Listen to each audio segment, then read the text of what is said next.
এই ঘটনাটি রবি ভাই সংগ্রহ করেছেন ওনার এক কলিগের কাছ থেকে। ওনারা বংশ পরম্পরায় এই ঘটনাটি শুনে এসেছেন এবং এই ঘটনাটি সম্পর্কিত একটি ব্যাপার রয়েছে, সেটা এখনও ওনারা পালন করে যাচ্ছেন।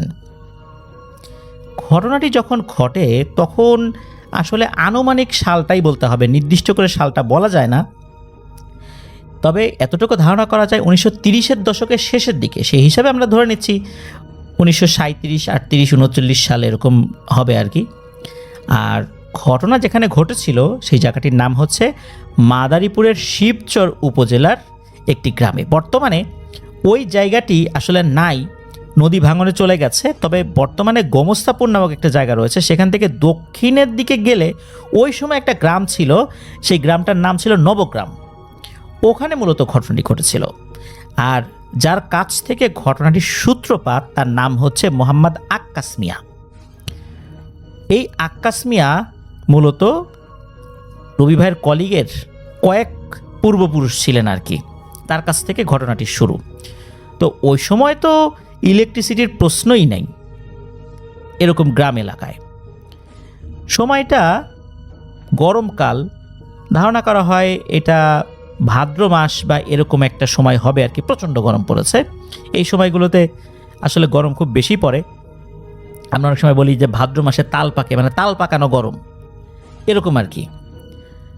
উনি কি করেছেন যে ঘরের মধ্যে যেহেতু গরম লাগছে দিনের বেলাতে, দুপুরবেলা খাওয়ার পর মনে করেছেন একটু শুই, তো শোয়ার পর খুব গরম লাগছে, হাত পাখা নিয়ে বাতাস করছেন, কিন্তু ঘরের মধ্যে বেশ গরম লাগছে। তো ওনার আবার কি ছিল, ওনার রান্নাঘরের পেছনের দিকটাতে একটা আম বাগান ছিল।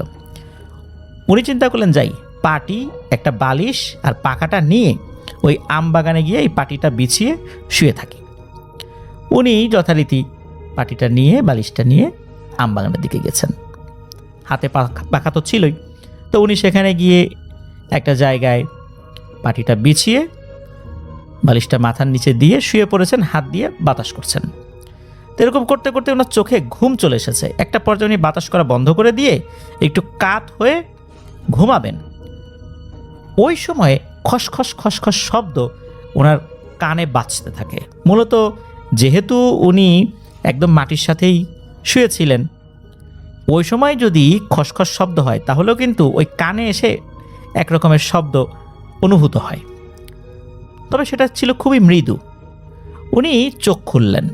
চোখ খোলার পর উনি যেটা দেখলেন মনে করেছিলেন যে এটা হয়তো বা অন্য কিছু। প্রথমে উনি চোখ আবার বন্ধ করে ফেলেন, কি মনে করে আবার চোখ খোলেন যে কী রে, এটা কী দেখলাম। উনি এরপর ভালো করে তাকিয়ে যখন দেখেছেন, এরপর ধর্মর করে উঠে বসেছেন। আরে এটা কি? উনি দেখেন যে ওনার থেকে একটু সাইড দিয়ে বেশ মোটা কালো রঙের একটি সাপ আস্তে আস্তে এক পাশে চলে যাচ্ছে। আর সাপটার লেজের দিককার যে অংশটা 1 থেকে 1.5 ইঞ্চি বেশ সাদা, তবে সাপটি মনে হচ্ছে খুব দুর্বল, সে আক্রমণাত্মক না। আর এই সাপটার কোনো ফনাও নাই, চলে যাচ্ছে এইভাবে। এখন মানুষের যেটা স্বভাবসুলভ আচরণ সেটা হলো সাপ দেখলেই হত্যা করা। উনি কি করেছেন, দৌড়ে গিয়ে রান্নাঘরের কাছে গিয়েছেন। ওই রান্নাঘরের চালের উপরে একটা বাঁশের টুকরা ছিল। উনি এটা নিয়ে এসে কোনো 7-5 না ভেবেই ওই সাপটার দিকে তেড়ে যান। সাপটা বুঝতে পেরেছিল যে তাকে আক্রমণ করার জন্য কেউ আসছে। সাপটা যতটুকু সম্ভব শরীরের শক্তি দিয়ে একটু এগিয়ে গিয়ে একটা গাছ পেঁচিয়ে উঠে যাওয়ার চেষ্টা করছে। তো এই আক্কাস আলী মিয়া উনি কী করেছেন, ওই বাঁশটা দিয়ে সাপের শরীরে আঘাত করেছেন একদম মেরুদণ্ড বরাবর, মানে একদম পিঠের মাঝখান, মানে সাপের মাথা থেকে লেজ পর্যন্ত যদি আমি একটা দৈর্ঘ্য চিন্তা করি, এর ঠিক মাঝখান হিসাব করে উনি বাড়িটা দিয়েছেন। একবারই খাওয়ার সাথে সাথে সাপটি নিচে পড়ে যায়, নিচে পড়ে ছটফট করতে থাকে। আর উনি চিৎকার করে ডাকাডাকি করছিলেন যে এই সাপ সাপ সাপ, অনেক বড় একটা সাপ, সবাই আসো। তো আশেপাশে ওনার আত্মীয় স্বজনরা ছিল, তারাও চলে আসছেন। তারা এসে যখন এটা দেখেছেন, তারাও হাতের কাছে যে লাঠি সোটা পেয়েছে সেটা দিয়েও এই সাপটাকে আঘাত করছে। একটা পর্যায়ে দেখা গেল যে সাপটার মাথা তখনও নড়ছে আর লেজের অংশটা নড়ছে। আমরা অনেক সময় দেখি সাপের লেজের অংশটা নড়তে থাকে। শেষ আঘাতটা এই আক্কাস মিয়াই করছিলেন। মাথা বরাবর প্রচণ্ড জোরে বাঁশ দিয়ে একটা আঘাত করেন, তাতে বাঁশের মাথাটাও ফেটে যায় আর ওই সাপটার মাথাটাও থেতলে যায়। এবারে সাপটা একদম নিস্তেজ হয়ে পড়ে। সাপটা যখন মারা যায়, এরপরে মূলত গ্রামের কিছু লোকজনের মাথায় কিছু চিন্তা আসতে থাকে। সেটা হচ্ছে যে এই গ্রামে, বা ওনারা তো বিভিন্ন সময় বিভিন্ন গ্রামে ছিলেন, বিশেষ করে ওনারা ওই নদী ভাঙনের কারণে মূলত এখানে এসেছিলেন। বিভিন্ন সময় নদী ভেঙে টেঙে গিয়েছে, এক জায়গা থেকে আরেক জায়গায় শিফট হয়েছেন ওনারা। তো ওই গ্রামে যে খুব বেশি মানুষজন ছিল তা না, যারা ছিলেন তারা এই আক্কাস মিয়ারই আত্মীয় স্বজন আর কি। ওনারা বলছেন যে এই ধরনের সাপ আগে তো কখনো দেখি নাই। এর মধ্যে মুরব্বী গোছের একজন মানুষ বললেন যে, আক্কাস মিয়া, তুমি তো ডাকলা, আমরা চলে আসলাম, আমরা তো বুঝতে পারলাম না, এই সাপটা কি তোমার কোনো ক্ষতি করছিল? বলে, না তো ক্ষতি করে নাই, ওর মতো চলে যাচ্ছিল। তখন মুরব্বী বললেন যে, তোমার তো এইভাবে এটাকে আঘাত করা ঠিক হয় নাই, আর চিৎকার চেঁচামেচি করে আমাদেরকে ডাকলা, আমরাও তো এসে তাড়াতাড়ি পেটানো শুরু করলাম। এটা বেঁচে থাকতো, তুমি তো শেষ আঘাতটা করলা, আমার মনে হয় কাজটা ভালো হলো না। এই বলে ওনারা যে যার মতো বাড়িতে চলে যান। আক্কাস মিয়াও এটা নিয়ে আর কিছু চিন্তা ভাবনা না করে উনি ওই ফাটা বাঁশ, যেটা মাথার দিকটা ফেটে গিয়েছিল ক্রমাগত আঘাতের কারণে, উনি ওই বাঁশটার মাথার দিকে ওই সাপটা তুলে সাইডে গিয়ে, একটা কবরস্থান ছিল, ওই কবরস্থানের কাছে গিয়ে একপাশে ওই সাপটাকে ফেলে দেন। এরপর উনি আর আসলে ঘুমাতে পারেন নাই, কারণ হচ্ছে মাত্র একটা সাপ মারা হলো। উনি আবার ওই পাটি, পাখা, বালি সেটা নিয়ে ঘরে চলে যান। মোটামুটি ওই রাত আর কোনো কিছু উনি ওইভাবে ফিল না করলেও গভীর রাত্রে হঠাৎ করে গ্রামের লোকজন শা শা শা এরকম শব্দ হতে থাকে, এরকম শুনছে। এরকম শব্দ তারা চিন্তা করছে যে কোথায় হতে পারে, বুঝতে পারলো এটা আকাশের উপর থেকে আসছে। ওই গ্রামে যারা ছিলেন তারা বাইরে বের হয়েছেন। বাইরে বের হয়ে একটা অদ্ভুত দৃশ্য দেখেন বিভিন্ন ধরনের আলোক রশ্মি, এগুলো ওই গ্রামের দিকে নেমে আসে, আর গ্রামের যেই সাইডটাতে কবরস্থান ছিল ওই দিকটাতে ওই আলোক রশ্মিগুলো নেমে আসছে। আরও একটা অদ্ভুত ব্যাপার হলো, মাঝে মাঝে তাদের চোখে মনে হচ্ছে যে ঘোড়া, মানুষের আকৃতি এরকম ধারণ করছে ওই আলোক রশ্মিগুলো। ওনারা ভয় পান, ভয় পেয়ে দ্রুত ঘরের ভেতরে চলে যান। এরপর রাতের বেলা যখন ওই আক্কাস মিয়া ঘুমিয়েছেন, সকাল হবার পর ওনার স্ত্রীর সাথে একটি ঘটনা শেয়ার করেন। উনি একটা অদ্ভুত স্বপ্ন দেখেছেন। উনি স্বপ্নে দেখেছেন যে সাপের মতো লম্বা লম্বা চিকন চিকন তীর, মূলত একটি সাপ যদি লম্বা হয়, তীরের মতো হয়, সেটা যদি উপর থেকে ছুটে আসে তাহলে কেমন হয়, ওই রকম হয়ে তীরগুলো এসে তার মুখের ভিতরে ঢুকছে। উনি হাঁ করে আছে, মুখের ভিতরে ঢুকছে। উনি কিন্তু স্বপ্নে এটা দেখেছেন, কিন্তু ওনার যখন ঘুম ভাঙে তখন ওনার কাছে মনে হচ্ছে ওনার মুখ খুব ব্যথা। আর ওনার স্ত্রী একটা দৃশ্য দেখে কিছুটা চমকে ওঠেন। উনি দেখেন যে ওনার স্বামীর মুখটা, মানে আক্কাস মিয়ার মুখটা স্বাভাবিক নেই, মনে হচ্ছে ওনার মুখের দুই পাশে কিছুটা ফেরে গিয়েছে, মানে কেটে গিয়েছে এরকমটা, আর মুখটা আংশিক বাঁকা হয়ে গিয়েছে। উনি বিষয়টা নিয়ে একটু চিন্তিত হয়ে পড়েন। তখন আক্কাস মিয়াকে বলেন যে, তুমি একটু আয়নায় গিয়ে মুখটা দেখো তো। উনি আয়নায় গিয়ে মুখটা দেখেন, আসলেই তো তাই, ওনার মুখে ব্যথা অনুভূত হচ্ছে। ঘুম থেকে উঠেই তো উনি ওনার স্ত্রীর কাছে চলে গেছেন। তো অনেক সময় ঘুম থেকে ওঠার পর মানুষের মুখমণ্ডলে কিছুটা পরিবর্তন দেখা যায়, চোখ ফুলে থাকে, তারপর মুখের কিছু কিছু জায়গায় ফুলে থাকে, এরকম কিন্তু হয়, কিছুক্ষণের মধ্যে সেটা স্বাভাবিক হয়ে যায়। ওনার স্ত্রী প্রথম দিকে এটা মনে করলেও পরে স্বপ্নের কথা শোনার পর উনি ভালো করে এই বিষয়টা খেয়াল করেন। ওই দিন দুপুরের পরেও আক্কাস মিয়া উনি ওই বাগানে ঘুমিয়েছেন, তাতেও সমস্যা হয় নাই। সন্ধ্যার পর প্রচণ্ড গরম। এরপর উনি চিন্তা করেন, যাই এবার আবার চাই ওই আমবাগানে গিয়ে শুয়ে থাকি। তো আমবাগানে গিয়ে এবার উনি শুয়েছেন ওই একই রকমভাবে পাটি, বালিশ আর পাখা নিয়ে। এর কিছুক্ষণ পর হঠাৎ করে আক্কাস মিয়ার চিৎকার। ওনার চিৎকার শুনে ওনার ঘরের লোকজন তাড়াতাড়ি বের হয়ে ওই আমবাগানের কাছে গিয়েছে। আমবাগানের কাছে যাওয়ার পর ওনারা একটা দৃশ্য দেখেন, সেটা হচ্ছে আক্কাস মিয়া আকাশের দিকে বড় বড় চোখ করে তাকিয়ে আছে, আর মুখটা হা করে আছে, আর মুখমণ্ডল থেকে, মানে মুখের ভেতর থেকে তার জিহ্বাটা অনেকটাই বের হয়ে আছে। এই দৃশ্য দেখে ওনার স্ত্রী তো ভয় পেয়ে যান, উনিও চিৎকার চেঁচামেচি শুরু করেন। আশপাশ থেকে ওনার আত্মীয় স্বজনরা চলে আসে, যারা ওখানে ঘরবাড়ি করেছিলেন আর কি, তারাও সেই দৃশ্য দেখেন। আক্কাস মিয়াকে তারা ডাকাডাকি করেন। একটা পর্যায়ে আক্কাস মিয়া হঠাৎ করে বলে ওঠে, পানি খাবো, শুধু এই কথাটাই বলেছিলেন। তখন দ্রুত তাকে তুলে আনা হয়, ঘরে নিয়ে আসা হয়, তাকে পানি দেওয়া হয়। পানি দেওয়ার পর উনি বলেন যে উনি যখন ওখানে শুয়েছেন, শোয়ার পর হঠাৎ করে দেখেন আকাশ থেকে কিছু আলোক রশ্মি আসছে এবং এগুলো এসে সরাসরি মুখের ভিতরে ঢুকে যাচ্ছে। আর লোকজন খেয়াল করলো তার মুখটা আরো বেশি ছিঁড়ে কেটে গিয়েছে আর কি। এই দৃশ্য দেখার সাথে সাথে ওই যারা আত্মীয় স্বজনরা ছিল, এর মধ্যে একজন যিনি একটু হুজুর গোছের ছিলেন, টুকটাক ঝাড়ফুঁক জানতেন, উনি বললেন, বিষয়টা তো আমার কাছে স্বাভাবিক মনে হচ্ছে না, নিশ্চয়ই এখানে জিন ঘটিত কোনো ব্যাপার রয়েছে, দ্রুত এটা নিয়ে কাজ করতে হবে, তা না হলে বড় ধরনের বিপদ হতে পারে। প্রতি রাত্রেই, বিশেষ করে গভীর রাত্রে শা শা শব্দ হতো, আর লোকজন ঘরের দরজা জানালা খুলে দেখতে পেত যে কিছু আলোকরশ্মি আকাশ থেকে নেমে আসে ওই কবরস্থানটার দিকে, যেই কবরস্থানে মূলত এই লাশ বলতে কি, এই যে সাপের যে ডেড বডিটা, এই ডেড বডিটা ওই কবরস্থানের পাশে ফেলা হয়েছিল ওই দিকটাতে। এরপর ওই হুজুরের একজন বেশ বয়স্ক ওস্তাদ তাকে খবর দেন আর কি। সেই ওস্তাদ আসেন আরও কয়েকজন স্টুডেন্ট নিয়ে। আসার পর আক্কাস মিয়াকে দেখেন। দেখার পর উনি বলেন যে না তো, আক্কাস মিয়ার উপরে সরাসরি কোনো জিনের প্রভাব তো বোঝা যাচ্ছে না, কিন্তু এতটুকু বোঝা যাচ্ছে যে জিনের কারণেই এটা হয়েছে, কিন্তু ওর সাথে জিন লেগে নাই। তাহলে এই সমস্যাটা কে সৃষ্টি করছে? সেই হুজুর তার কিছু স্টুডেন্ট জিনদেরকে ডাকেন। জিনদেরকে ডাকার পর তখন তারা বলেন যে ঠিক আছে, আমরা একটু খোঁজ খবর নিয়ে আসি।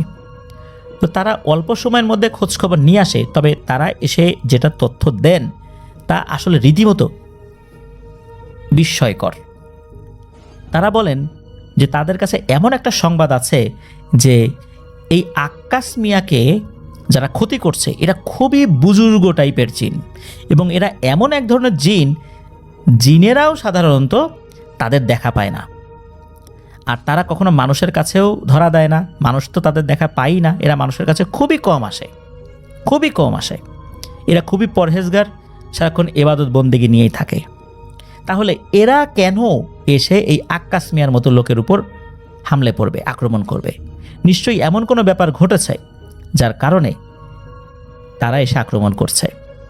তখন ওই হুজুর বললেন, তাহলে তোমরা সেই জিনদের কাছে যাও, গিয়ে আমার সালাম জানাও, গিয়ে বলো যে আমি তাদেরকে ডেকেছি। একথা বলার সাথে সাথে ওই জিনগুলো বলে ওঠে, সর্বনাশ, এই কাজ করাই যাবে না, কারণ ওনারা এতটা সম্মানিত জিন, ওনাদের পূর্বপুরুষ হযরত সুলাইমান আলাইহিসসালামের খেদমত করতেন।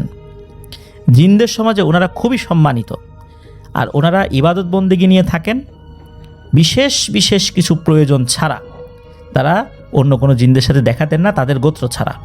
সুতরাং তাদের কাছে গিয়ে সালাম জানানো, যে কোনো মানুষ সালাম জানিয়েছে, তাদেরকে ডেকেছে, এই বিষয়টা বলার ধৃষ্টতা অন্য কোনো জিনদের নেই। মূলত এটা তাদের সম্মানের কারণে। তারা যে এই কথা বলার পর বড় ধরনের আঘাত করবে, হিট করবে, বিষয়টা এরকম না, কিন্তু এটা তাদের মর্যাদার খেলাফ হবে। এই জন্য যদি কারো প্রয়োজন হয়, সে যদি নিজে ডাকে সেটাই ভালো, কিন্তু আমরা এই বিষয়ে কোনো খোঁজ খবর নিতে অপারগতা প্রকাশ করছি, এটা তাদের শান এবং মর্যাদার খেলাফ হবে। একথা যখন শুনলেন হুজুর, তখন উনি বুঝতে পারলেন যে আসলেই তো তাই, নবীর সাথে সরাসরি কাজ করেছে, তাও হযরত সুলাইমান আলাইহিস সালামের মতো নবীর সাথে, যেই নবীকে আল্লাহ সুবহানাহু ওয়া তাআলা জিন জাতিকে নিয়ন্ত্রণ করার ক্ষমতা দান করেছিলেন, আর এই ক্ষমতা অন্য কাউকে দেয়া হয়নি। এটা তার একটা বিশেষ মুজিজা ছিল আল্লাহ তাআলার তরফ থেকে। সুতরাং তারা যেহেতু ওই সিলসিলা বহন করছেন, তাদেরকে তো এভাবে ডাকা যায় না। তাহলে কিভাবে ডাকতে হবে? এদেরকে ডাকার পদ্ধতিটা নিশ্চয়ই ব্যতিক্রম। তখন ওই জিনেরা বলেন যে ঠিক আছে, আমরা আমাদের গোত্রের যারা বুজুর্গ জিনেরা আছেন তাদের সাথে পরামর্শ করে তাদেরকে কিভাবে ডাকা যায়, কোন পদ্ধতি ডাকা যায়, সেই জিনিসটা আমরা জেনে এসে জানাবো। তারা মোটামুটি একদিন পরে এসেই সেই বুজুর্গ হুজুরের কাছে এসে ওই জিনদেরকে ডাকার পদ্ধতি জানিয়ে দেন। জানান যে এই পদ্ধতিটা বেশ সময় সাপেক্ষ হবে, এমনও হতে পারে একদিনেই হয়ে যাবে, এমনও হতে পারে দীর্ঘ সময় লাগতে পারে। সেটা হচ্ছে যে এখানে যে পদ্মা নদী রয়েছে, এই পদ্মা নদীর এমন একটা জায়গায় বসতে হবে যেইখানে দুই দিকে স্রোত এসে মিলিত হয়ে একদিকে চলে গেছে। জিনিসটা প্রিয় লিসেনার্স যদি বোঝাতে চাই, অনেকটা ইংরেজি ওয়াই শেপের মতো হতে পারে, পুরোপুরি না, কিছুটা আর কি ওয়াই শেপের মতো। তো এরকম একটা জায়গা ওখানে ছিল, দুই দিক থেকে স্রোত এসে এক জায়গা হয়ে আবার অন্য দিক দিয়ে বেরিয়ে গেছে আর কি। এটা সাধারণত 3 জোড়ার মাথা বলে স্থানীয়ভাবে, বা অনেকে অনেক রকমভাবে বলেন আর কি। তো ওই জিনেরা পরামর্শ দেন যে ওই জায়গার যে পাড়টা রয়েছে, কোনো একটা পাড়ে বসে এই বুজুর্গ হুজুর যিনি আর কি, উনি আক্কাস মিয়া আর আক্কাস মিয়াকে সাহায্যকারী কোনো একজন ব্যক্তি, কারণ আক্কাস মিয়ার শারীরিক অবস্থা খুবই খারাপ হয়ে গিয়েছিল, তিনি ভালো করে কথাও বলতে পারতেন না, এমন একটা অবস্থা হয়ে গেছে তার মুখের। এই 3 জন শুধু ওখানে যেতে পারবেন। আর একটা নির্দিষ্ট আমল শিখিয়ে দেন যে এই আমলটা করতে হবে, এই আমলটা করার পর যে কাজটা করতে হবে সেটা হচ্ছে আমল শেষ করার পর দোয়া করতে হবে আল্লাহর কাছে। এর মধ্যে যদি আসলো, না আসলে আপনারা সরাসরি বাড়িতে চলে আসবেন, পরের দিন আবার যাবেন, আবার রাতের বেলা এই আমলটা করবেন। আর এই আমলটা বারবার করা যাবে না, শুধু একবার করতে হবে। একবারের পরে যদি না আসে তারা, তাহলে আবার চলে আসতে হবে। আর তারা আসবে পানির ভেতর থেকে বের হবে, এরকমটাই বলে দিয়েছিলেন। তো ওনারা তো গিয়েছেন, যাওয়ার পর একদিন যায় আসে না, 2 দিন যায় আসে না, এইরকম ওনারা করছেন। একটা পর্যায়ে মনে হলো যে আসলে কি ঠিকঠাক মতো আমাদের কাজ হচ্ছে, আসলে কি যে দোয়াগুলো জিনেরা বলে গেছে, যে পদ্ধতিগুলো বলে গিয়েছে, সেই পদ্ধতিটা কি ঠিক আছে? তা নাহলে আসে না কেন? প্রায় 1 মাস 1.5 মাস হয়ে যায়, প্রতিদিন তারা করে, আসে না কেন? তখন আবার ওই জিনদেরকে ডাকা হয়। ওই জিনগুলো যখন আসে তখন ওই জিনগুলো বলে যে না, পদ্ধতি ঠিকই আছে, তবে ঘুটঘুটে অন্ধকার রাত্রে করা যাবে না, মিনিমাম চাঁদের আলো যদি থাকে তাহলে করতে হবে। আর পদ্ধতি ঠিকই আছে, আপনারা চালিয়ে যান। কারণ ওরা এভাবে একবারে আসে না, ওরা খোঁজ খবর নেয় যে ডাকছে তার কোনো বিশেষ উদ্দেশ্য আছে কিনা, কি উদ্দেশ্য, কি কারণে ডাকছে। তারা তাদের যেই মুখবির জিন রয়েছে এদের মাধ্যমে আশপাশ থেকে খবর নেয়, গোয়েন্দা তথ্য নেয়, তারপর হচ্ছে এরা দেখা করবে কি করবে না সেই সিদ্ধান্ত নেয়। মূলত তারা খোঁজ খবর নিচ্ছে, হয়তো বা আপনারা চালিয়ে যান। আবার শুরু হয়, একদম শুরু থেকে শেষ পর্যন্ত সব দিন যদি আমরা ধরিও প্রায় 3 মাস হয়ে যায়। 3 মাস একাধারে এই কাজগুলো হয়েছে, শুধু অমাবস্যার রাত ছাড়া, যেই রাতে ঘুটঘুটে অন্ধকার থাকে সেটা ছাড়া তারা 3টা মাস টানা এই কাজ করেছে। 3 মাস পর যখন ওই আমলটা একবার শেষ করার পর মুনাজাত করেছেন এবং চলে যাবেন পেছন দিকে ঘুরেছেন, হঠাৎ করে দেখেন পেছনে খুবই সুদর্শন একজন যুবক দাঁড়িয়ে আছেন। বয়স তার 25-26 হবে, উচ্চতায় 6 ফুট 7 ফুটের মতো হবে, জুব্বা পরা, আর মাটির উপরেই দাঁড়িয়ে আছে, পায়ে একটি স্যান্ডেল পরা। ওই সময় খরম টাইপের জিনিস পাওয়া যেত, কাঠের তৈরি, ওই রকম কোনো একটা জিনিস সে পরে আছে। তো ওই অবয়বটা শুরুতেই ওনাদেরকে সালাম দেন, ওনারা সালাম দেওয়ার আগেই। আর সালাম যেহেতু ওই অবয়বটা দিয়েছে, ওনারা উত্তর দেন। ওই অবয়বটাই বলতে শুরু করে যে মোহতারাম, আপনারা যে কারণে আমাদের সর্দারকে ডাকছেন, উনি আমাকে পাঠিয়েছেন আপনাদের কাছে একটি তথ্য জানানোর জন্য। ওনার তরফ থেকে একটি বার্তা রয়েছে, সেটা আমি আপনাদেরকে জানাতে চাই। সেটা হচ্ছে যে আমাদের সর্দার আপনাদের সাথে দেখা করতে আসবেন, তবে উনি একটি বিশেষ আমল করছেন, এই আমলটা কয়েকদিন পরে শেষ হবে। আপনারা আগামীকাল থেকে 4 দিনের দিন, আগামীকাল প্রথম দিন, তারপর দ্বিতীয় দিন, তৃতীয় দিন, চতুর্থ দিন রাতের বেলা আবার এখানে আসবেন, এসে আমলটা করবেন, আমাদের সর্দার আপনাদের সাথে এসে দেখা করবেন ইনশাল্লাহ। আর এই 4 দিনের ভেতরে বা এই কয়েকদিনের ভেতরে আপনাদের আর কষ্ট করে আসতে হবে না, আপনারা সরাসরি এর পরের চতুর্থ রাতে চলে আসবেন। তো এই কথা বলার পর আবার ওনারা সালাম বিনিময় করেন। এরপর উনি হঠাৎ করেই অদৃশ্য হয়ে যান। এরপর ওনারা তো বাড়িতে চলে গিয়েছেন, অপেক্ষা করতে থাকেন যে সেই চতুর্থ রাতে ওনারা যাবেন। যথারীতি সেই চতুর্থ রাত চলেও আসে। ওনারা সেই জায়গাতে চলে আসেন যেই জায়গাতে টানা 3 মাস ওনারা বসেছিলেন, আমল করেছিলেন। এই আমলটা খুব বেশি বড় না, হয়তো বা 10 মিনিট লাগে করতে, কিন্তু একবারই করতে হবে। একবারের পরে না আসলে চলে যেতে হবে। এমনটা না যে সারা রাত ধরে করতে হবে, বিষয়টা এরকম না। তো ওনারা এসে আমলটা করেছেন, মাত্র শেষ করেছেন, মুনাজাত করেছেন। মুনাজাত করার সাথে সাথে মনে হচ্ছে যে ওনাদের আশেপাশে মাটিতে ফাটল ধরেছে, চটচট করে মাটি ফেটে যাচ্ছে আর মাটি থরথর করে কাঁপছে।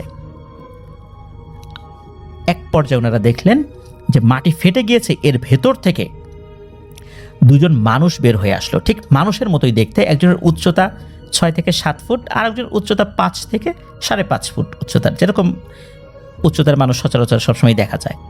চেহারা সুরত তাদের বেশ সুন্দর। একজন অনেক বৃদ্ধ, বয়সের ভারে নুয়ে পড়েছে, আর একজন বেশ যুবক, যিনি উঁচু লম্বা, উনি বেশ যুবক, পরনে জুব্বা পরিহিত। তারা খুব স্বাভাবিকভাবেই বের হয়ে আসেন সেখান থেকে। আসলে কথা ছিল যে পানির নিচ থেকে বের হয়ে আসবে, এভাবে বের হয়ে আসবে এটা বলা ছিল না, যার কারণে ওনারা বেশ ঘাবড়ে গিয়েছিলেন। ওনারা এসে ওনারাই শুরুতে সালাম দেন। যদিও বা বলা ছিল, ওই জিনেরা এসে প্রথমে বলেছিল যে ওনারা যখন আসবেন ওনাদের সালাম দেওয়ার সুযোগ দেওয়ার আগেই যেন ওনারা সালাম দেন, তাদের মর্যাদা যেন অটুট থাকে। কিন্তু ওনারা অ্যাকচুয়ালি কাউকে নাকি আগে সালাম দিতে দেন না। ওনারা যে কোনোভাবেই হোক নিজেরাই আগে সালাম দেওয়ার চেষ্টা করেন, এটাই ওনাদের বৈশিষ্ট্য। এই কারণেই ওনারা এসেই তাদেরকে সালাম জানিয়েছেন। ওনাদের সামনে বা এই যে যারা আমল করেছেন আর কি, যে আক্কাস মিয়া ছিল, সেই হুজুর ছিল, আর আক্কাস মিয়া সহযোগী ছিল, তাদের সামনে বসার একটা জায়গা ছিল। ওই জায়গাটা পাটি বিছানো ছিল। শুরু থেকে এরকম প্রিপারেশন তারা নিয়েই রেখেছিলেন যে এরকম রাখতে হবে। ওই জায়গায় এসে 2জন বসেন। ওই 2জনের সাথে 2টো কবুতর ছিল। এই কবুতরগুলোর আকার সাইজে বড় ছিল, বড় আকারের একটা মোরগ যত বড় হয় ওই রকম সাইজের 2টো কবুতর। আর চাঁদের আলোতে স্পষ্ট দেখা যাচ্ছিল যে এই কবুতরগুলোর রংটা গাঢ় বেগুনি, এমন বেগুনি যে চাঁদের আলোতে কালো দেখা যাওয়ার কথা, কিন্তু কালো দেখা যাচ্ছে না, বেগুনি বেগুনি দেখা যাচ্ছে এবং চকচক করছে এমন কবুতর। কবুতরগুলো খুব শান্ত। ওনাদের পাশেই কবুতরগুলো বসলো। এরপর ওনাদের মধ্যে যিনি বয়স্ক বৃদ্ধ, উনি মাথা নিচু করে বসে থাকলেন, কোনো কথা বলছেন না। আর যিনি যুবক, উনি কথা বলা শুরু করলেন। উনি বললেন যে আপনারা যে কারণে আমাদেরকে ডেকেছেন তা আমরা জানি। মূলত খুব বড় একটা অপরাধ করেছেন এই আক্কাস মিয়া, এই কারণেই তাকে শাস্তি দেয়া হচ্ছে। কিন্তু কোনো মানুষকে শাস্তি দেয়া, কোনো মানুষের সংস্পর্শে এসে তাদেরকে প্রভাবিত করা, এটা আমাদের বংশ পরম্পরায় নেই। আমাদের বংশ হযরত সুলাইমান আলাইহিস সালামের সাথে কাজ করেছেন, তার খেদমতে ছিলেন, তার দোয়া নিয়েছেন। আর আমাদের বংশের অনেক জিন অনেক নবী রাসূলদের সাথে সাক্ষাৎ করেছেন। এই কারণে জিনদের কাছে আমাদের বংশের মর্যাদা অনেক বেশি। আমাদের বংশের নাম মুসাইবা। আর এই যে পাশে দেখছেন একজন বয়োবৃদ্ধ লোক বসে আছেন, ইনি আমার বড় ভাই। ওনার নাম মুসাইব আল এনায়েতুল্লাহ। আর আমাদের বংশের পুরো নাম মুসাইব আল আলাম। মুসাইবা নামেই অনেকে চেনেন। আর আমার নাম মুসাইব আল খাদিজ। আমার বড় ভাইয়ের বয়স 2000 বছরের উপরে, আর আমার বয়স 1000 বছরের উপরে। আমরা 3 ভাই, আমাদের কোনো বোন নেই। আমাদের আরও একজন বড় ভাই ছিলেন। মূলত সেই বড় ভাই আর এইখানে বসা যে বড় ভাই, এনারা 2জন যমজ ছিলেন। আমার ওই বড় ভাই যখন জন্মগ্রহণ করেন, উনি ছিলেন একটি বিশেষ চাহিদা সম্পন্ন সন্তান, অর্থাৎ প্রতিবন্ধী। তার ছিল 1 চোখ, 1 হাত, 1 পা। আমার বাবা, উনি এই মুসাইব আল আলাম বা মুসাইবা বংশের খুব রাগান্বিত, কঠোর এবং দুর্ধর্ষ এক শাসক ছিলেন। উনি অত্যন্ত পরহেজগার ছিলেন। তবে উনি মানুষের কর্মকাণ্ড দেখে খুব ব্যথিত হতেন, এই জন্য মানুষের খুব সমালোচনা করতেন। মানুষদেরকে উনি দেখতে পারতেন না খুব একটা, কারণ মানুষের বিভিন্ন কর্মকাণ্ডগুলো সেটা অধিকাংশ ক্ষেত্রেই আল্লাহ বিরোধী হয়ে যায়। তবে যারা ইবাদতবন্দি করতেন তাদেরকে উনি পছন্দ করতেন, কিন্তু কখনো কারোর সংস্পর্শে যেতেন না।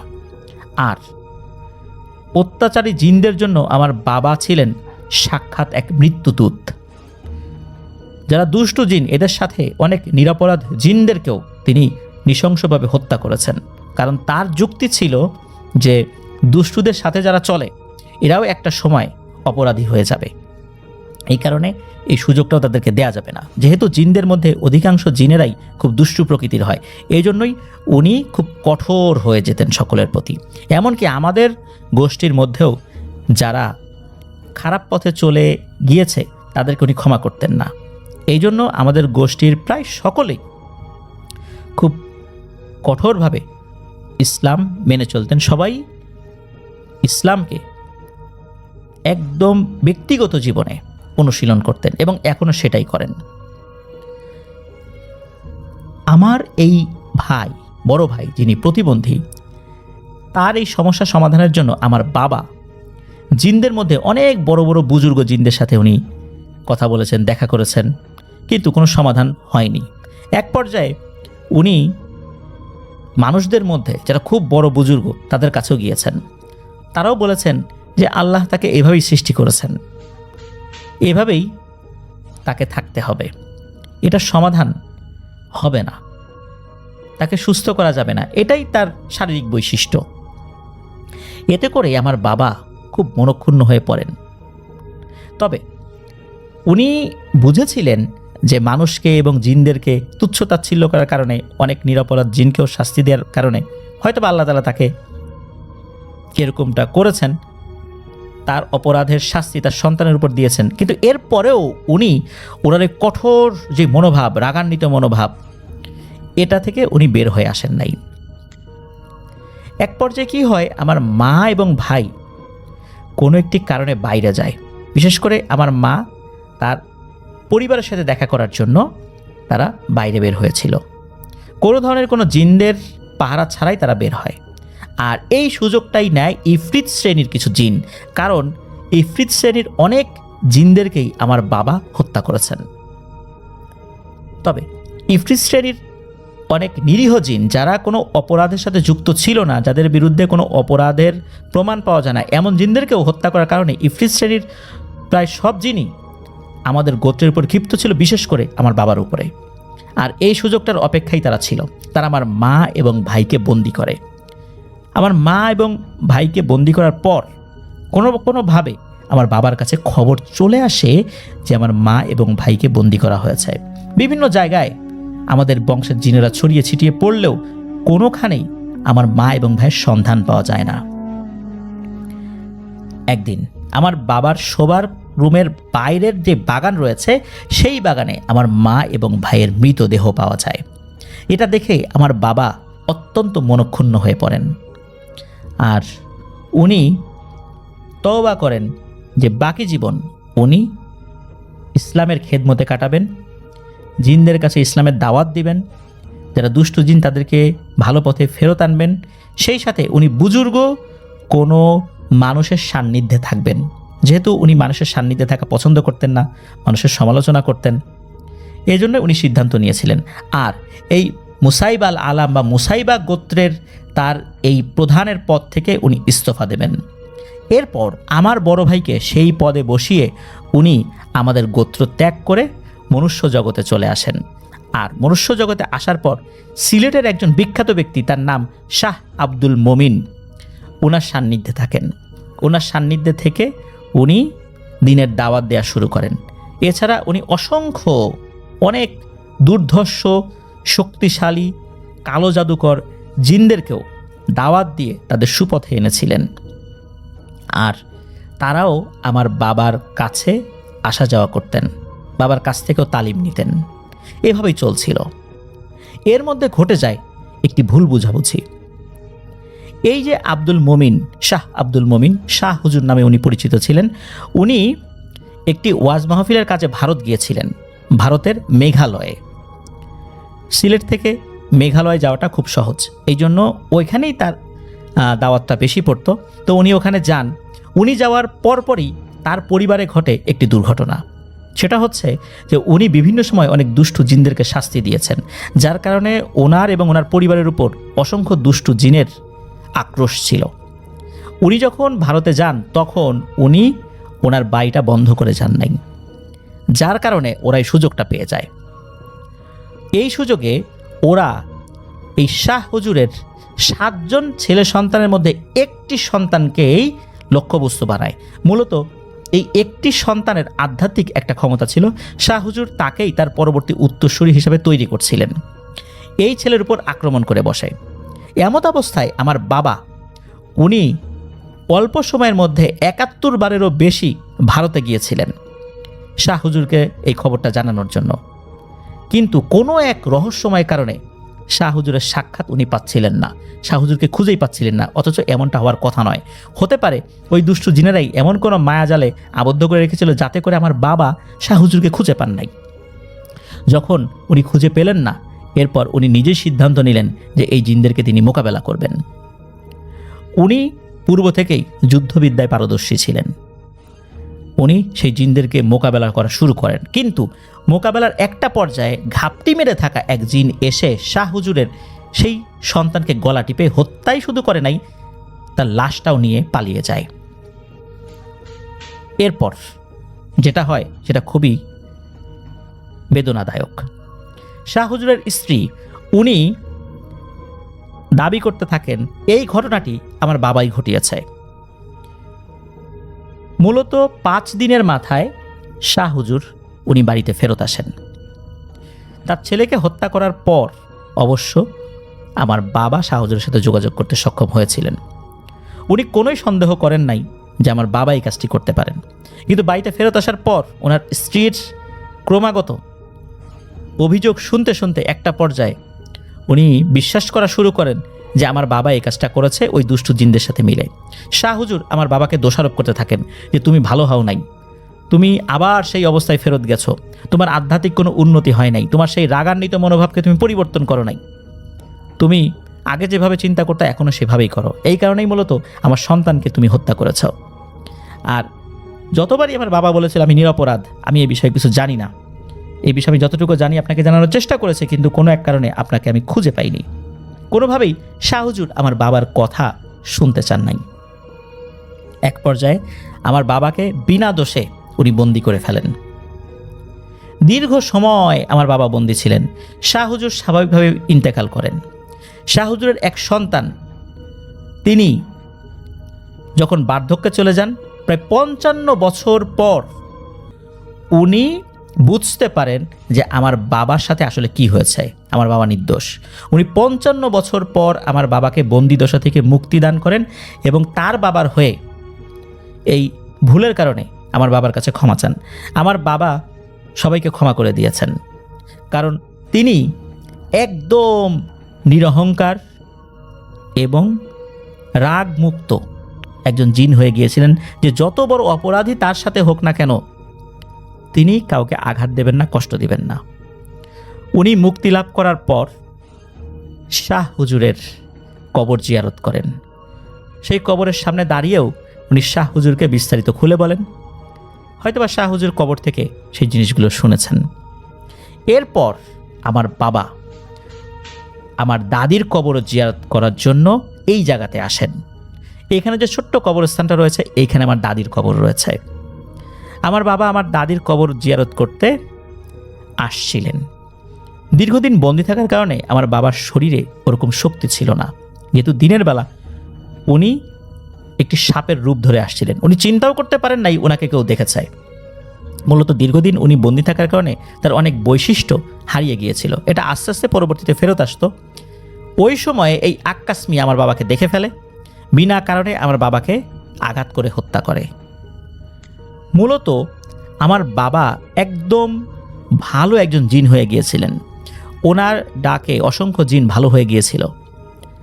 সেই জিনটা এইভাবে একটা গোত্রের সর্দার, যিনি কিনা বড় একটা ধারা বহন করছেন, আমাদের গোত্রের জিনেরা অনেক নবী রাসূলদের সাথে সাক্ষাৎ করেছেন, হযরত সুলাইমান আলাইহিস সালামের সাথে কাজ করেছেন, সেই গোত্রের একজন সর্দার তাকে এভাবে বিনা অপরাধে মেরে ফেলবে, এটা আমার ভাই কোনোভাবেই মেনে নিতে পারেন নাই।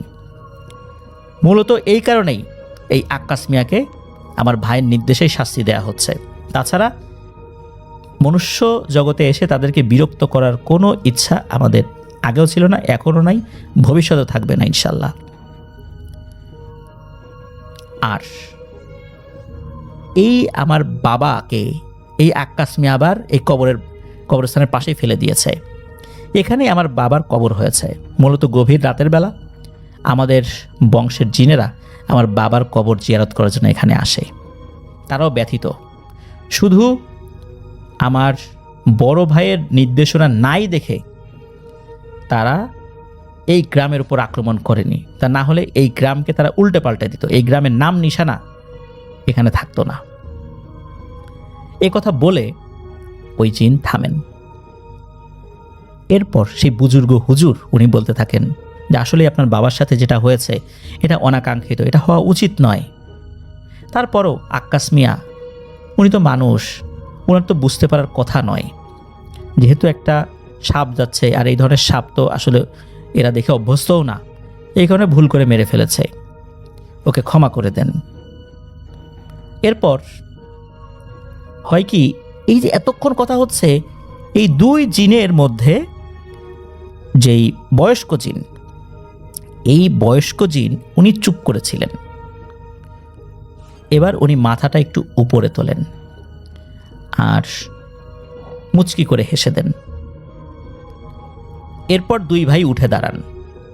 উঠে দাঁড়ানোর পর ওই যেই ইয়াং করে যেই ভাই, উনি বলেন যে আমার যিনি প্রতিবন্ধী বড় ভাই ছিলেন তার নাম ছিল মুসাইব আল ইসহাব, আর আমার বাবার নাম কি জানেন? মুসাইব আল রিয়াদ। আমার বাবার জন্য আপনারা দোয়া করবেন, আমার ভাইয়ের জন্য দোয়া করবেন, আমাদের জন্য দোয়া করবেন, নাম ধরে দোয়া করবেন। এই কথা ওনারা বলেন। বলার পর হয় কি, ওনাদের সাথে যে দুটো কবুতর এসেছিল না, এই কবুতরটা নাকি আস্তে আস্তে বড় হতে থাকে, বড় হতে হতে বেশ বড় আকৃতির হয়ে যায়। এই কবুতর দুটোর উপর ওনারা উঠে বসেন এবং ওনারা ওই যেই মাটিটা ফেটে গিয়েছিল ওর ভিতরেই নেমে যান। আবার মাটিগুলো নাকি জোড়া লেগে যায়। এতটা সময় কিন্তু কখনোই ওই যিনি বড় ভাই একটা কথাও বলেন নাই। পরের দিন এক অদ্ভুত ব্যাপার,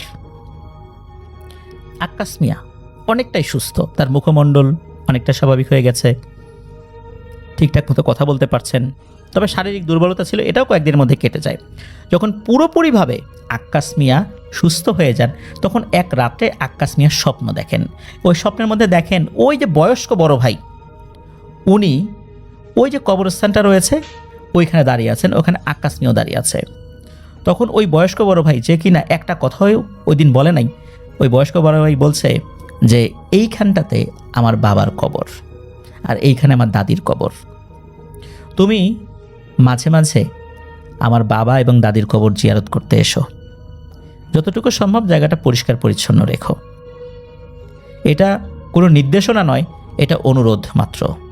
আর তোমাকে আমরা ক্ষমা করে দিয়েছি, আল্লাহ তোমাকে ক্ষমা করে দিন।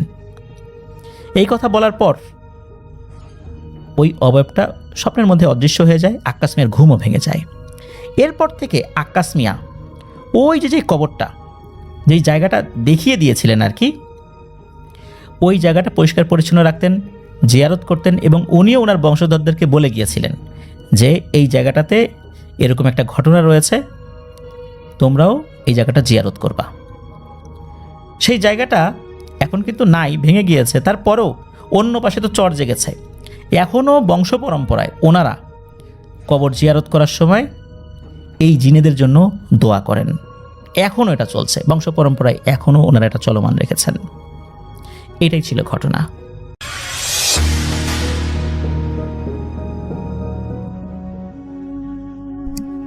মাইমুনা বয়স 32-এর কাছাকাছি, তার ছেলের বয়স 5। তার স্বামী ছিলেন ব্যবসায়ী। তিনি আবারও গর্ভধারণ করেছেন। সব কিছু ঠিকঠাক ছিল তার জীবনে। ক্লাস 10-এ থাকা অবস্থায় তার হৃদয় একবার ভেঙেছিল। তখন তিনি সেটা সইতে পারেননি, তাই হাতের কবজি কেটেছিলেন। কত বকাচকা তিনি খেয়েছেন, অবশ্য হাসপাতালে থেকে। আজও এই দাগ দেখলে তিনি হাসেন।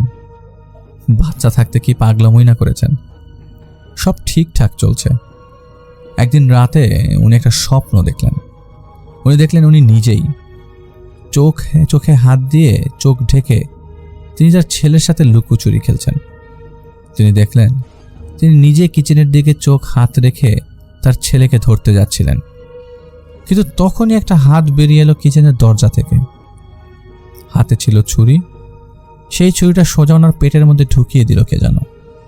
সাথে সাথে ওনার ঘুম ভেঙে যায়। সেদিন বুকটা ধরফর করলেও তিনি আশ্বস্ত অনুভব করেন এটা একটা স্বপ্ন ছিল।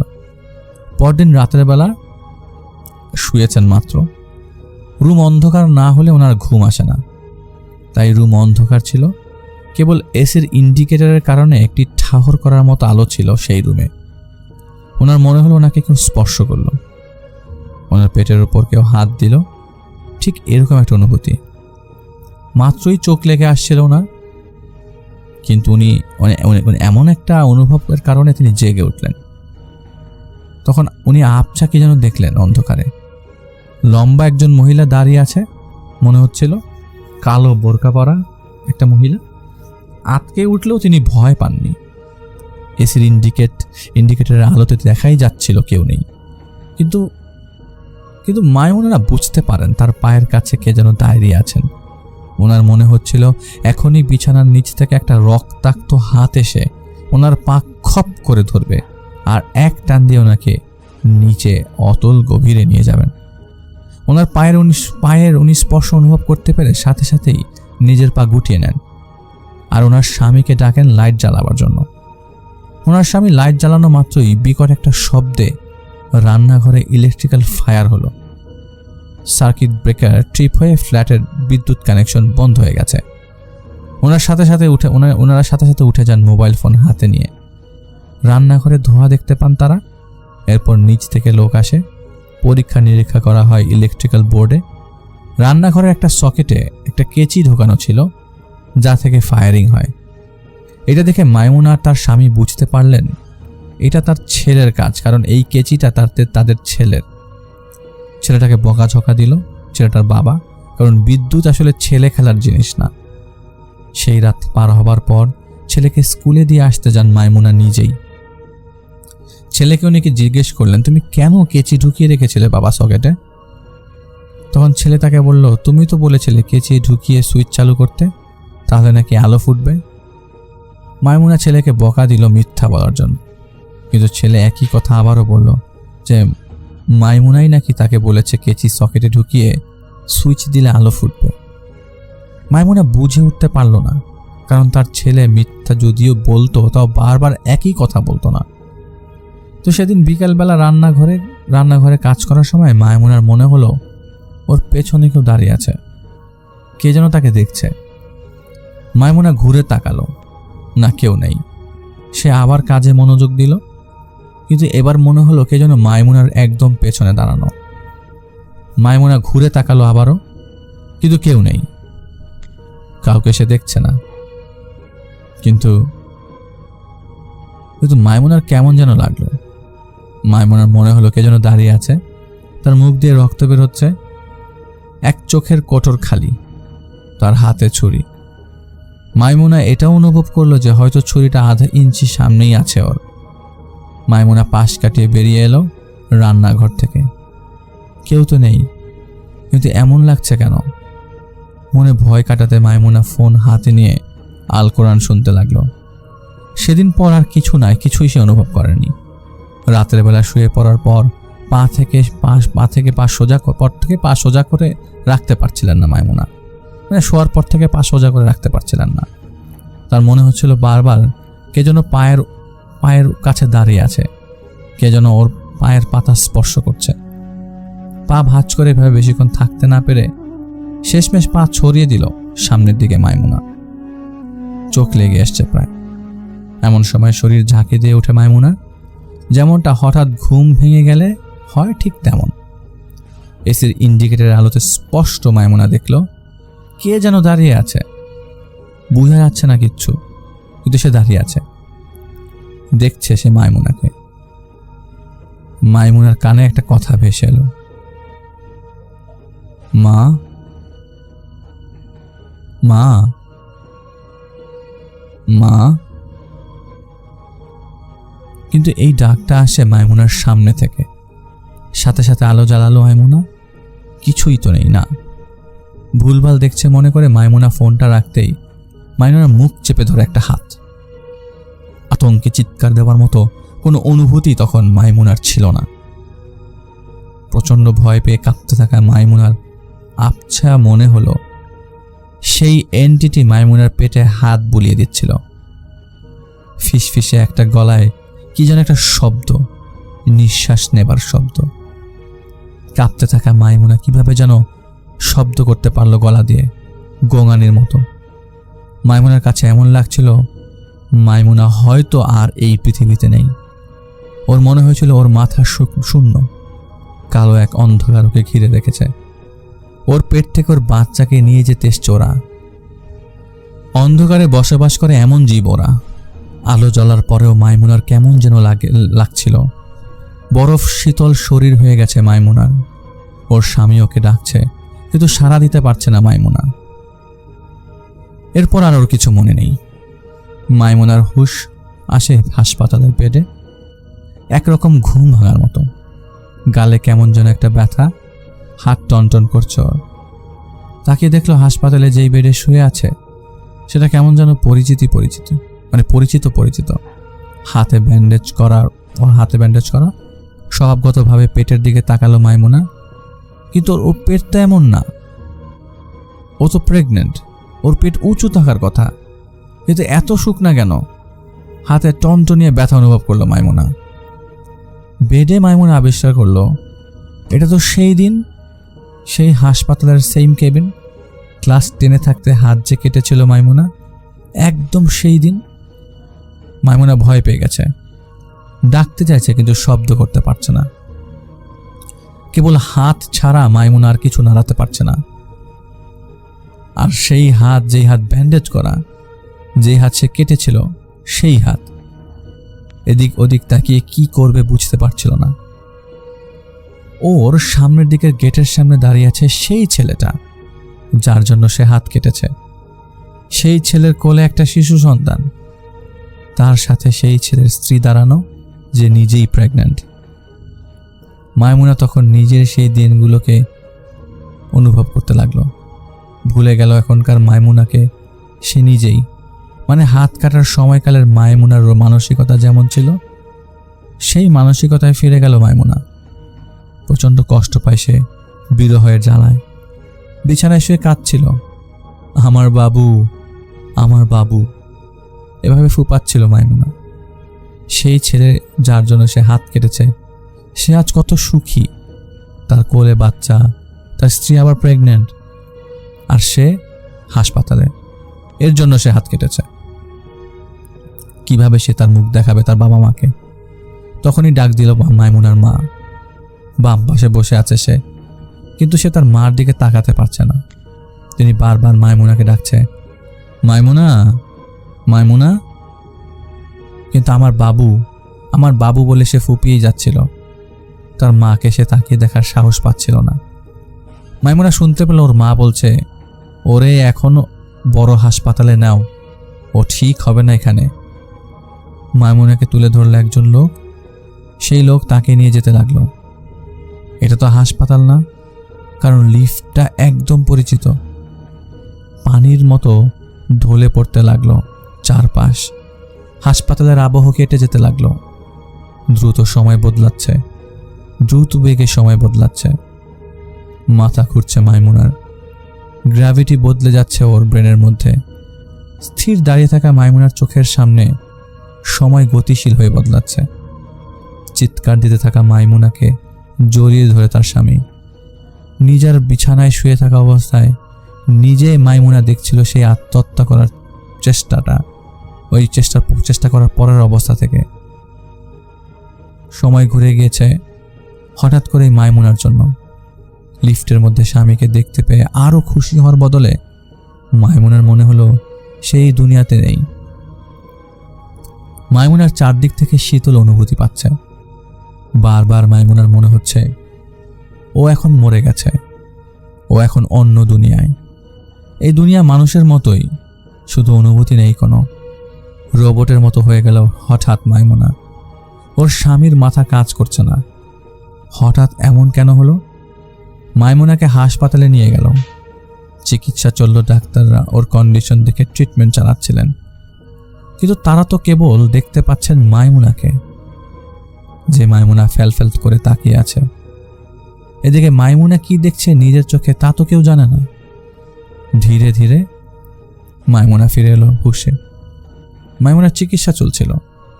মাইমুনার সাইকিয়াট্রিক ট্রিটমেন্ট শুরু হয়। মাইমুনা কিন্তু হাসপাতালে ছিল না। মাইমুনা নিজের পূর্বের অবস্থাকে ইমাজিন করছিল, নাকি দেখানো হচ্ছিল মাইমুনাকে তা পরিষ্কার না তখনও। আমার বাবু বলে সে কিন্তু তার সেই কিশোর বয়সী প্রেমকে ডাকেনি। সে আমার বাবু বলতে বোঝাতে চেয়েছিল তার পেটের বাচ্চার কথাটা। হাসপাতালেই ছিল সে, ট্রিটমেন্ট যেহেতু চলছে। একদিন রাতের বেলা মাইমুনার ঘুম ভেঙে যায়। চোখ খুলতেই মাইমুনা দেখতে পান সেই ক্লাস 10-এ পড়া মাইমুনা বসে আছে তার সামনে। হাতের ব্যান্ডেজ দেখিয়ে ক্লাস 10-এর মাইমুনা এখনকার মাইমুনাকে বলল, দেখেছিস কি অবস্থা আমার? আম্মু সারাদিন শুধু খোঁটা দিত আমি নাকি খারাপ মেয়ে, কিন্তু আমি তো খারাপ মেয়ে না, ভালোবেসেছি। এটা কি অন্যায়? কার ভালো লাগে বল? তাই নিজের জীবন দিতে চেয়েছিলাম, কিন্তু আর কি, বেঁচেই আছি। কিন্তু তুই আমাকে ভুলে গিয়েছিস।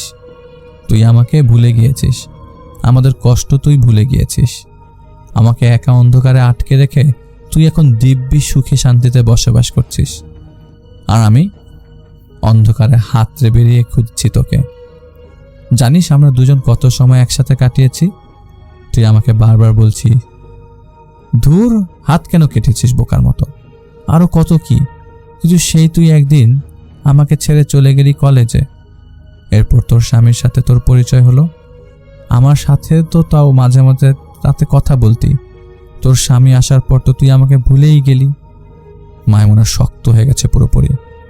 ওর সামনে বসে আছে অতীতের মাইমুনা। কাউকে সে ডাক দিতে পারছে না। অতীতের মাইমুনা বলল, তুই আর আমি একই, আমার আর তোর পেট তো একই, এই সন্তানও তো আমার। অতীতের মাইমুনা বর্তমানের মাইমুনার পেটে হাত দিল।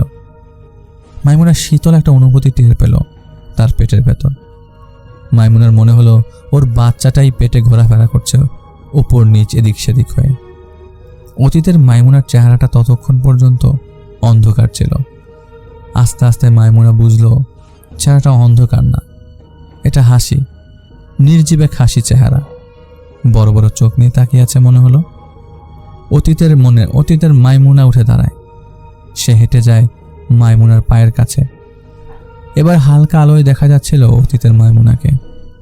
হাতের ব্যান্ডেজ মাটির মতো হয়ে গেছে, হাত জীর্ণ শীর্ণ। সেই মাইমুনার পা স্পর্শ করল। মাইমুনা দেখলো ধীরে ধীরে বদলে যাচ্ছে অতীতের মাইমুনা। কেমন যেন একটা খোলস বদলাচ্ছে, নুয়ে বাঁকা হয়ে গেল। পোকার মতো খোলস বদলে শির দ্বারা সোজা করে দাঁড়ালো কে যেন, যার এক চোখে কোটর খালি, মুখ দিয়ে রক্ত গড়িয়ে পড়ছে। তার হাতে একটা ছুরি, অমলিন একটা হাসি, দাঁতগুলো দেখা যাচ্ছে, দানবের হাস্যোজ্জ্বল চেহারা। এর সব কিছু কেমন যেন মিশে গেল। মাইমুনার কন্ডিশনটা এইভাবেই চলল সাইকিক ট্রিটমেন্টের মধ্যে, কিন্তু উন্নতি হচ্ছিল না। এদিকে পেইন শুরু হলে ডেলিভারির জন্য নিয়ে যাওয়া হয় ওটিতে। বাচ্চা জন্ম নিল। মাইমুনার কোলে বাচ্চা দেওয়া হলো। সব কিছু ঠিকঠাক ছিল, কিন্তু হঠাৎ বাচ্চাটা কান্না করা থামিয়ে দিল, নিস্তেজ হয়ে গেল।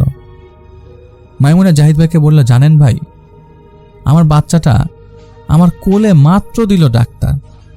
আমি ওর চেহারাটা দেখলাম, কত সুন্দর আমার বাচ্চাটা। আমার দিকে মনে হলো তাকালো, মনে হয় আমার বাচ্চাটা তার মাকে দেখলো একবার, এরপর না আমার বাচ্চাটা আমার এই কোলে ঘুমিয়ে গেল, আর উঠল না। ডাক্তার ওকে নিয়ে গেল, সব কিছু করলো, শুধু নিঃশ্বাসটা চলছে ওর, আর কিছুই না।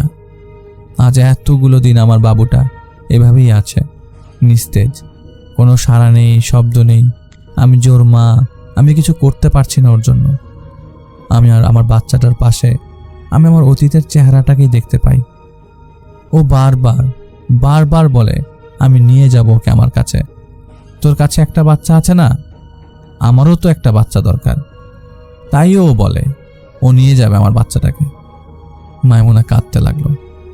মাইমুনার স্বামী বলল, ভাই, আমরা তো আসলে কখনো জিন বা শয়তান এসব কিছুর ব্যাপারে অতটা বেশি বুঝি না বা দেখি না, তাই এখন আপনাকে আজ আমরা নিয়ে এলাম ভাই।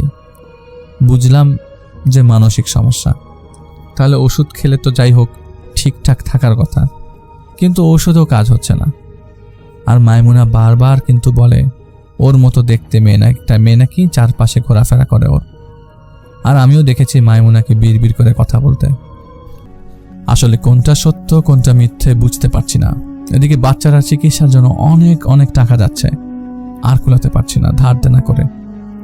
এখন কয়েকজন হুজুর বলল দোয়া ইউনিসের খতম করে দোয়া করতে, সেটাই করছি আগামীকাল।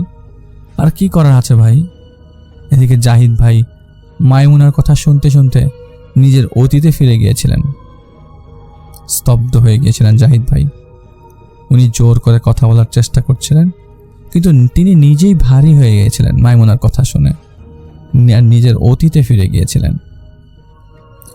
কোনোভাবে তিনি উত্তর দিলেন, অনেক কিছুই তো হয় আল্লাহর দুনিয়ায়। আপনারা যেহেতু খতম পড়াচ্ছেন, দেখুন না আল্লাহ কি ফয়সালা রেখেছেন। হাত তুলে তওবা করে সাহায্য বা ফয়সালা করে দেবার অনুরোধ করে দেখুন আল্লাহ যা রেখেছেন কপালে তাই হবে। বেরিয়ে আসেন জাহিদ ভাই সেই বাসা থেকে। পথে বের হয়ে কিছুক্ষণে এক দৃষ্টিতে তাকিয়ে থাকেন একদিকে, এরপর তিনি বাসায় ফিরে আসেন। মাইমুনার অতীত মাইমুনাকে তাড়া করে বেড়াচ্ছে, আর সেই একই যন্ত্রণায় যে জাহিদ ভাই নিজেও আক্রান্ত। ডায়েরির পাতা উল্টাচ্ছিলেন জাহিদ ভাই। একটা পাতা উল্টানোর সময় লাল কালির কি যেন নজরে পড়ল। তিনি পেছনের পাতাগুলো আবারও সরালেন। একটা 4 কোনা আকারের 16 ঘরের নকশা আঁকা। এগুলো তাবিজের কিতাবে থাকে, কিন্তু এমন কিছু তো জাহিদ ভাই আঁকে না। এই সব কিছু ফালতু, এগুলো জাহিদ ভাইয়ের দরকারই পড়ে না। কিন্তু কেমন যেন লাগলো জাহিদ ভাইয়ের। একটা শিহরণ বয়ে গেল ওনার শরীরের ওপর। উঠে গেলেন জাহিদ ভাই। এমন শিউরে ওঠা অনুভূতি তিনি আগে পাননি। এদিক ওদিক চারদিক উনি দেখছেন কেউ আছে কিনা। তাকালেন উনি নকশাটার দিকে। একটা অক্ষর অপরিচিত অচেনা তার কাছে লাগতে লাগে। গলা ইদানিং রাতের বেলা ঘন ঘন শুকিয়ে যায় জাহিদ ভাইয়ের। বোতল খুলে পানি খেলেন, কিন্তু মুখের মধ্যে বিষ স্বাদের মতো অনুভব হলো। বোতলের পানিটা কেমন হালকা ঘোলা, পানির স্বাদ নষ্ট হয়ে গেছে। ওনার নজর গেল টেবিলে থাকা ফুলের টবের দিকে। গাছটা ঢলে পড়ে আছে। জাহিদ ভাইয়ের মনে হলো সময় থেমে গেছে ওনার সামনে। শরীর ঠান্ডা হয়ে গেছে ওনার। ঘড়িতে বাজে রাত 3টা। ধন্যবাদ জাহিদ ভাই আপনার আজকের পর্বের জন্য, ঘটনার জন্য। ঘড়িতে বাজে রাত 3টা, এটা আপনাদের starting point next episode, next ঘটনার জন্য। হতে পারে সেটার জন্য কিছু আসবে, আপনারা সবাই তার জন্য অপেক্ষা করেন। আমি আবারও বলছি, লোকজন এটা বলবেই কথা, লোকজনের কাজই হচ্ছে কথা বলা। আমরা যদি সব শুনি তাহলে তো আমরা চলতে পারবো না। এটাই আমাদের লিসনার আমাদেরকে সবসময় বলেন। আপনারা আমাদের সাথে আছেন, এই জন্য আপনাদেরকে অনেক ধন্যবাদ। আমাদেরকে শুনছেন সেই 4 বছর ধরে, অনেকটা 4 বছরের মতোই হয়ে যাচ্ছে। ভৌতিকতা এতদিন ছিল আপনাদের সাথে, আপনারা যথেষ্ট সম্মান দেখিয়েছেন। 90% শ্রোতার কাছ থেকে আমরা অনেক সম্মান পেয়েছি। এটা আমাদের জন্য অনেক বড় একটা পাওয়া। জাহিদ ভাইয়ের মতো মানুষকে ভৌতিকতা পেয়েছে, এটা অনেক বড় একটা পাওয়া। কত মানুষ কত ধরনের ঘটনা শেয়ার করছে। বলছি না সব ঘটনা খারাপ, সবাই সব রকমের ঘটনা শেয়ার করলেও আমি এতটুক হরফ করে বলতে পারি জাহিদ ভাইয়ের ঘটনা আসলে একটু এক্সেপশনাল। অনেকে বলে হরর মুভির সাথে ম্যাচ করে, আমরাও বলি মুভিটা নিয়ে আসেন, জাহিদ ভাইয়ের সাথে ম্যাচ করে দেখান, আপনাদের কাছে ম্যাচ করলো, নাম ম্যাচ করছে, কি ম্যাচ করছে আপনার বুঝতে পারলাম, আপনাদের এত কিছু ম্যাচ করছে। আপনারা সেটা আমাদেরকে গ্রুপে দেন, আমাদের পেজে দেন যে এই জাহিদ ভাইয়ের ঘটনাটা ম্যাচ করছে। জাহিদ ভাই যে ঘটনা শেয়ার করলেন, ওনার ঘটনা স্পষ্ট, পরিষ্কার, ডিটেইল, তাই না? যারা একটা সময় আমাদের সাথে কাজ করতেন তারাই এখন বলছেন আমরা আমাদের ব্যাপারে উল্টা কথা বলছেন। আমরা আসলে তাদের জন্য হেদায়েত কামনা করি, তাদেরকে আল্লাহ সঠিক পথ দেখাবেন ইনশাআল্লাহ একদিন। তারা বুঝবেন যে তারা কি করছেন। আমরা আলাদা করে কোনো বদদুয়া করব না, তাদেরকে আল্লাহ হিদায়েত দান করবেন। এবং সব কিছুই সারাক্ষণ সবসময় মাটিতে থাকে, মানে আকাশে থাকে না। কোনো একটা জিনিস উপরে ঢিল দিলে সেটা উপরে যতক্ষণ থাকে তার অহংকার ততক্ষণ বজায় থাকে, যখন মাটিতে নেমে আসে সব পানি হয়ে যায়।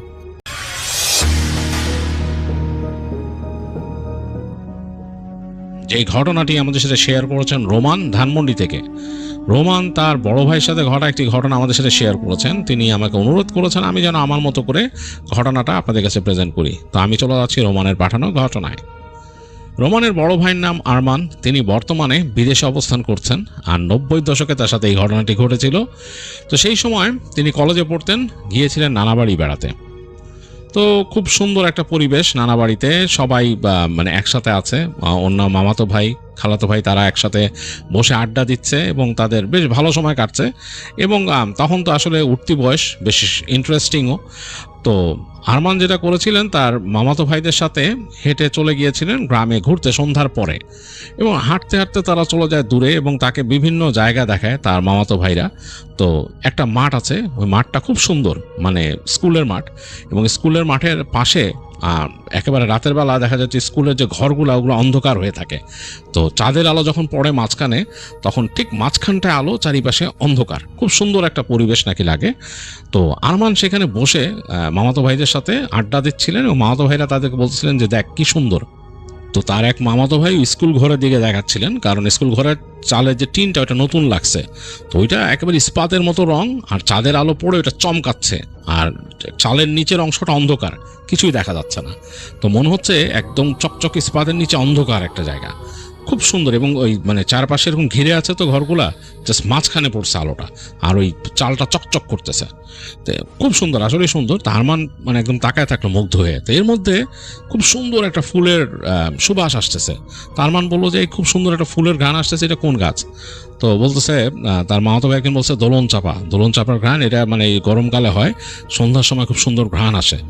তো আমার বলছে হ্যাঁ আমি অনেক জায়গায় পাইছি ঢাকাতেও, মানে আমাকে একজন বলছিল এটার নাম বাটারফ্লাই লিলি।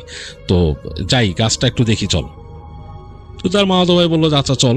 তার 2 মামাতো ভাই ছিল, একজন বললো যে আমি বাসার দিকে যাই, তোর ওই গাছ দেখাই নিয়ে আয়।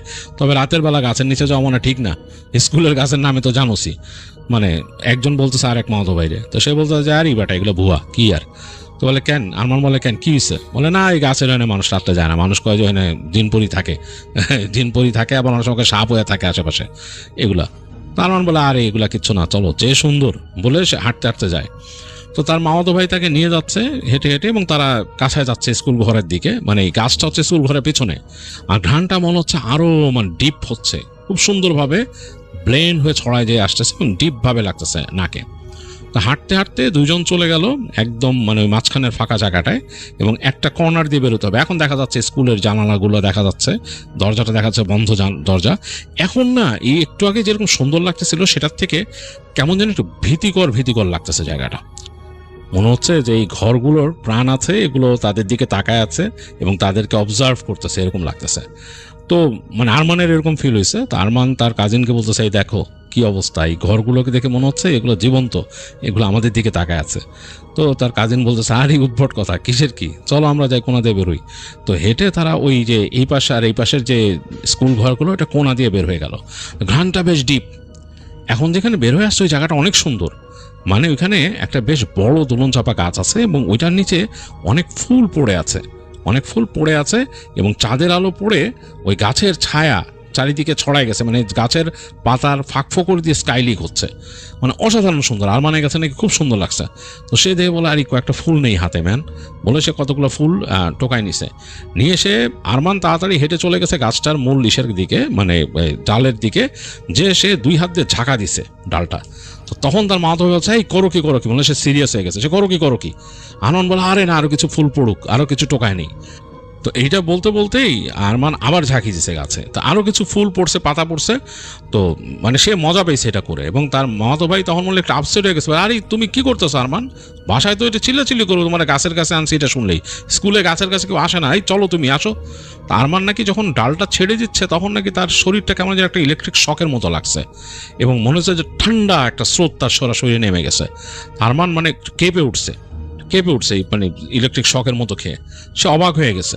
তো সে গাছটার দিকে তাকাইছে, হঠাৎ সে দেখলো যে গাছটার একটা ডালের মধ্যে মনে হচ্ছে যে কালো একটা সাপ কয়েল করে আছে, এরকম করে পেঁচায় আছে, এবং মনে হলো তার দিকে এরকম তাকাইছে, এবং আরমান স্পষ্টভাবে দেখছে যে সাপটা মানে ফনা তুলছে, মানে হুড ওপেন করছে, ছোট্ট একটা ফনা, মানে বেশ বড় সাপ না, ছোট একটা কালো রঙের সাপ, এবং এই যে চাঁদের আলো পড়ছে ওটা চকচক করতেছে ওটার মাথাটা, সেটা তার দিকে এরকম তাকায় আছে, সে বুঝতে পারছে এবং জিভ বের করছে।